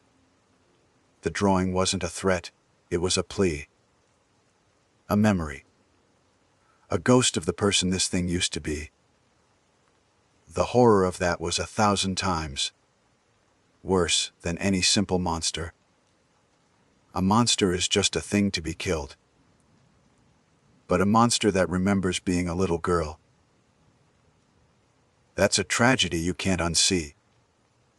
For the next 2 days, I was a ghost. I went through the motions of my duties, my face a mask of blank obedience. But inside I was screaming. Every shadow seemed to stretch. Every flicker of a fluorescent light seemed to mock me. I saw the major in the chow hall, laughing with another officer, and I felt a wave of nausea. He wasn't just a commander. He was a monster's warden. He knew. They all knew, and they were watching me. I could feel their eyes on my back, waiting for me to crack. I knew what I had to do. It was insane. It was a career-ending, life-ending risk. But the alternative? To live with this knowledge, to be a cog in this machine of suffering, was unthinkable. I had to know the truth of Project Abigail. My chance came during a scheduled system-wide diagnostic on the base's internal servers. For a 4-hour window. Certain security protocols on the local network were relaxed to allow technicians access. It was a small window, a crack in the fortress walls. I volunteered for a custodial detail in the base administration building, the same building where I'd found the first file. My heart hammered a frantic rhythm against my ribs as I mopped the empty hallways, the squeak of the mop echoing in the silence. Using a low-level access card I'd lifted from a janitor's closet, I slipped into the records archive. It wasn't the main server room, but a dusty, climate-controlled vault for older, physical and digitized backup files. The air was cold and still. I found a dusty, forgotten terminal in the corner, one that had likely been overlooked in the upgrade cycles. I logged in using a generic maintenance password I'd learned from one of the IT guys over a game of poker. My hands shook as I typed PROJCTFIGIO into the search field. For a moment, nothing happened. Then, a single file icon appeared on the screen. It wasn't a text document. It was a video file labeled simply PAY, Logis01, MP4. I clicked it. The video was grainy, black and white, dated over 30 years ago. It showed a small, brightly lit observation room. In the center of the room, a little girl was sitting at a table, drawing with crayons. She couldn't have been more than 7 years old. She had pigtails and a cheerful, gap-toothed smile. A calm, disembodied voice spoke over an intercom. "Good morning, Abigail," the voice said. "How are you feeling today?" The little girl looked up at the camera. "I'm good. Can I see my daddy today?" "Soon, sweetie," the voice replied with a chillingly gentle tone. "We just have to do a few more tests. We're going to make you very special. Strong enough to go anywhere. Even to the stars." The video jumped forward. Log after log showed Abigail being subjected to a series of injections. They told her it was vitamins, medicine to make her strong. I watched as they documented the changes. At first, they were subtle. Increased strength, faster reflexes. Then, the horror began to unfold. Her hair started falling out. Her skin grew pale and translucent. Her limbs began to elongate at an unnatural rate. The most terrifying logs were the audio files. Abigail's cheerful chatter slowly devolved. She would complain of pain, of her bones feeling like they were stretching. Then came the confusion. She would have fits, screaming and clawing at her own skin. And then came the clicking. It started as a nervous tick, a chattering of her teeth, and slowly, over months, it replaced her words entirely, becoming her only form of communication, a sound of pure, unadulterated agony. The final video log was almost unwatchable. The thing in the room was no longer a little girl. It was a tall, emaciated creature, its limbs bent at sickening angles, its head hairless and its eyes wide and black in the sterile light. It crouched in the corner of the room, rocking back and forth, the clicking sound a constant, horrifying rhythm. The calm, scientific voice came over the intercom one last time. "Project Abigail. Subject has lost all higher cognitive function. Language centers have been replaced by primitive vocalizations. Cellular regeneration is off the charts, but psychological degradation is total. The subject is no longer viable for its intended purpose. Recommend termination of the project and containment of the asset." Asset. I slammed the terminal off, stumbling back from the desk, my hand over my mouth, as I fought back a wave of vomit. They hadn't been trying to make a soldier. They were trying to make an astronaut, something that could survive the vacuum of space, something that could endure the unimaginable stresses of interstellar travel. They had taken a little girl, promised her the stars, and turned her into a monster trapped in a living hell. And they had locked her away in the dark, empty desert of Sector 4. I knew then that I couldn't be a part of it. I couldn't be one of the zookeepers. I wiped the terminal clean, slipped out of the archive, and finished my shift in a daze. That night, I didn't go to my dorm. I went to the motor pool. Hot, wired a supply truck, and drove. I didn't head for the main gate. I drove straight into the desert, smashing through a remote section of the perimeter fence and disappearing into the vast, unforgiving darkness of the Nevada night. That was 6 months ago. I'm writing this from a cheap motel room in a town I won't name. I don't stay in one place for long. I am AWL. A deserter. A traitor to the uniform I once wore with pride. But I don't care.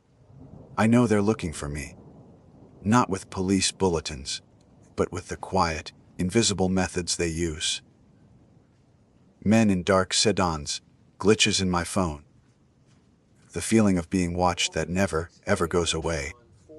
I threw my life away.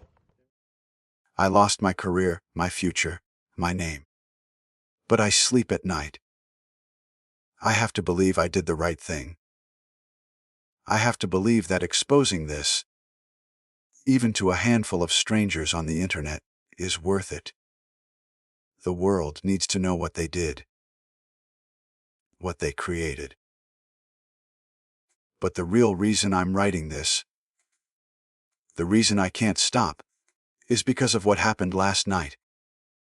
I was walking back to my room, under the flickering neon sign of the motel, when I heard it. Faint, but unmistakable. Carried on the wind. Click, click. I froze, my blood turning to ice. I scanned the empty street, the dark alleys, the shadows between the buildings. There was nothing there. It was probably just my mind, broken by paranoia and fear. It had to be. But then I saw it. Tucked under the windshield wiper of my car was a single sheet of paper, folded neatly in half. It was a child's drawing, done in crayon. It was a picture of a man with short brown hair, wearing a security guard's uniform. My uniform. And below it, in messy, uneven letters, was a single word. Daddy, sleep didn't come. How could it? I sat on the edge of my cot, the child's drawing held in my trembling hands. The paper was cool and smooth. Standard issue from any office supply closet, but it felt like it was burning my skin. Abigail. The name was scrawled in a messy, desperate hand, the crayon pressed so hard, it had nearly torn through the paper. The stick-figure girl smiled a wide, vacant smile. This wasn't a threat from the major. It wasn't a warning from the chain of command. The cold, gut-wrenching certainty that settled in my soul was far worse. This was a message from her. The creature I saw on the thermal camera, the thing that scurried across the desert floor with impossible, insect-like speed, had been in my room. It had bypassed the lock, evaded the patrols, and stood here, in this small, sterile box they called my quarters. It had stood right where I was sitting now. The thought sent a jolt of ice through my veins, so sharp it made me gasp. I wasn't just a guard watching a secret. I was a part of the secret now. I was in the cage with the monster. My carefully constructed world of rules and procedures had been a lie. The real system wasn't about protecting advanced aircraft. It was about containing this horror, and my superiors were just zookeepers. The drawing wasn't a threat, it was a plea. A memory. A ghost of the person this thing used to be. The horror of that was 1,000 times worse than any simple monster. A monster is just a thing to be killed. But a monster that remembers being a little girl. That's a tragedy you can't unsee. For the next 2 days, I was a ghost. I went through the motions of my duties, my face a mask of blank obedience. But inside I was screaming. Every shadow seemed to stretch. Every flicker of a fluorescent light seemed to mock me. I saw the major in the chow hall, laughing with another officer, and I felt a wave of nausea. He wasn't just a commander. He was a monster's warden. He knew.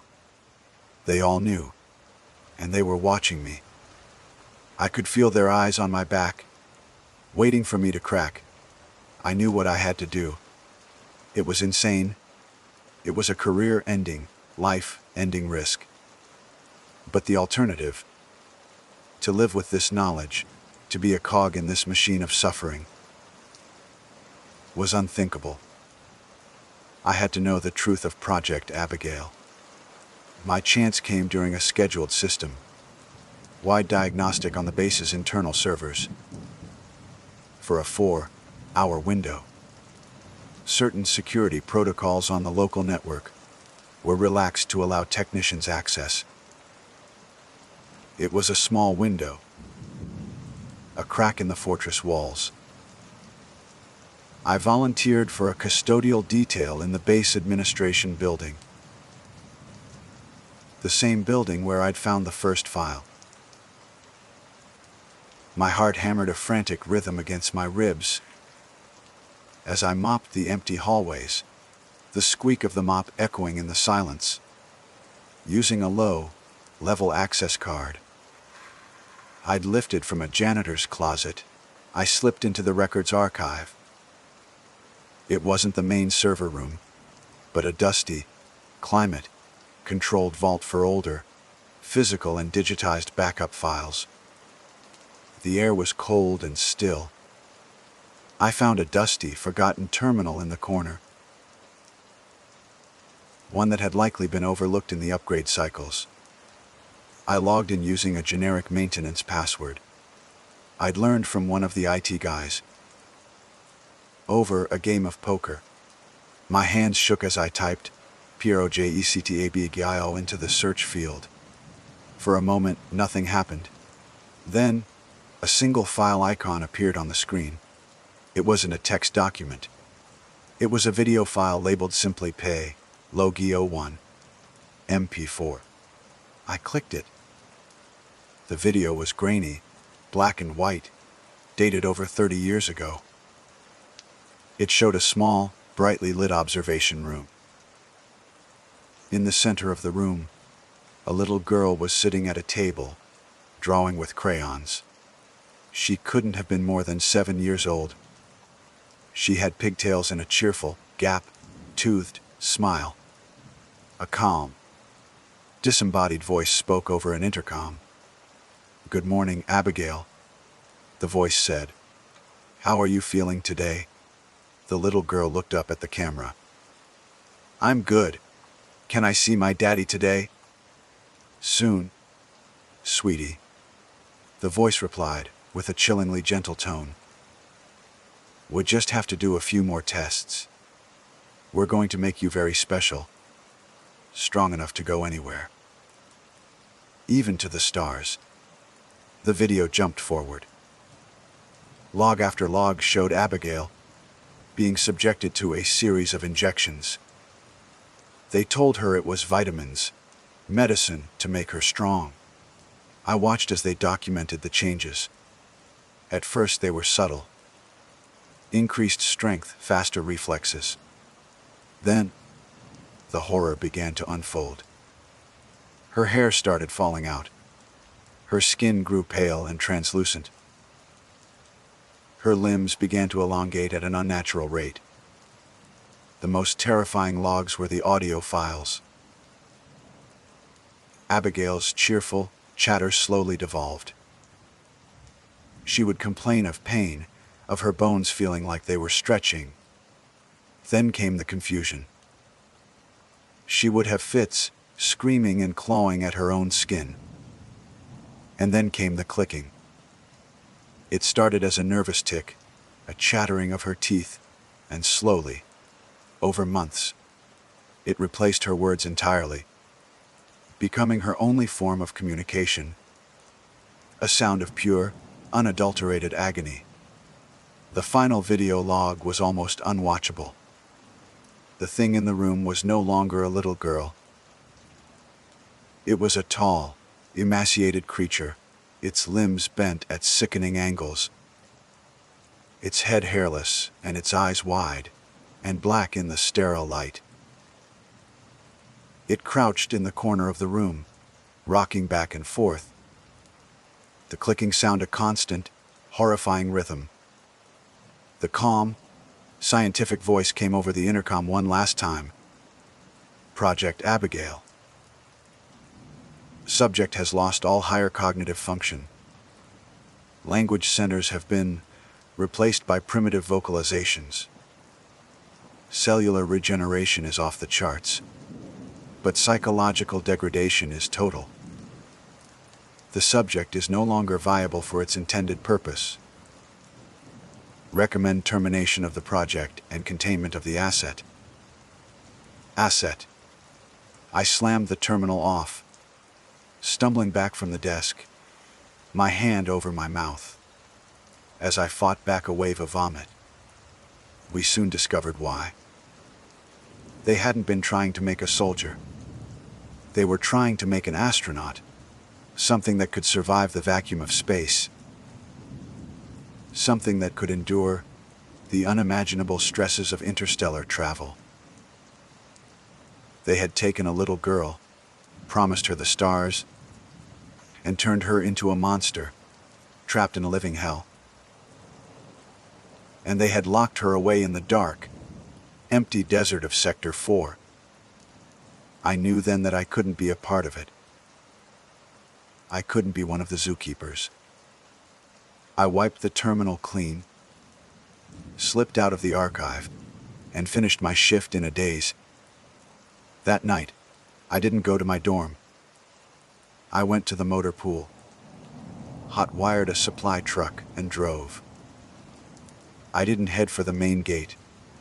I drove straight into the desert, smashing through a remote section of the perimeter fence and disappearing into the vast, unforgiving darkness of the Nevada night. That was 6 months ago. I'm writing this from a cheap motel room in a town I won't name. I don't stay in one place for long. I am a WOL, a deserter, a traitor to the uniform I once wore with pride.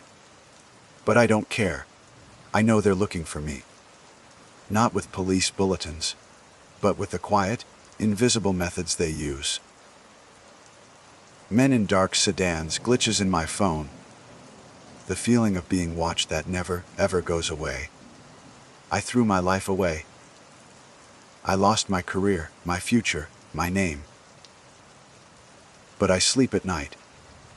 I have to believe I did the right thing. I have to believe that exposing this, even to a handful of strangers on the internet, is worth it. The world needs to know what they did, what they created. But the real reason I'm writing this, the reason I can't stop, is because of what happened last night. I was walking back to my room, under the flickering neon sign of the motel, when I heard it. Faint, but unmistakable, carried on the wind. Click.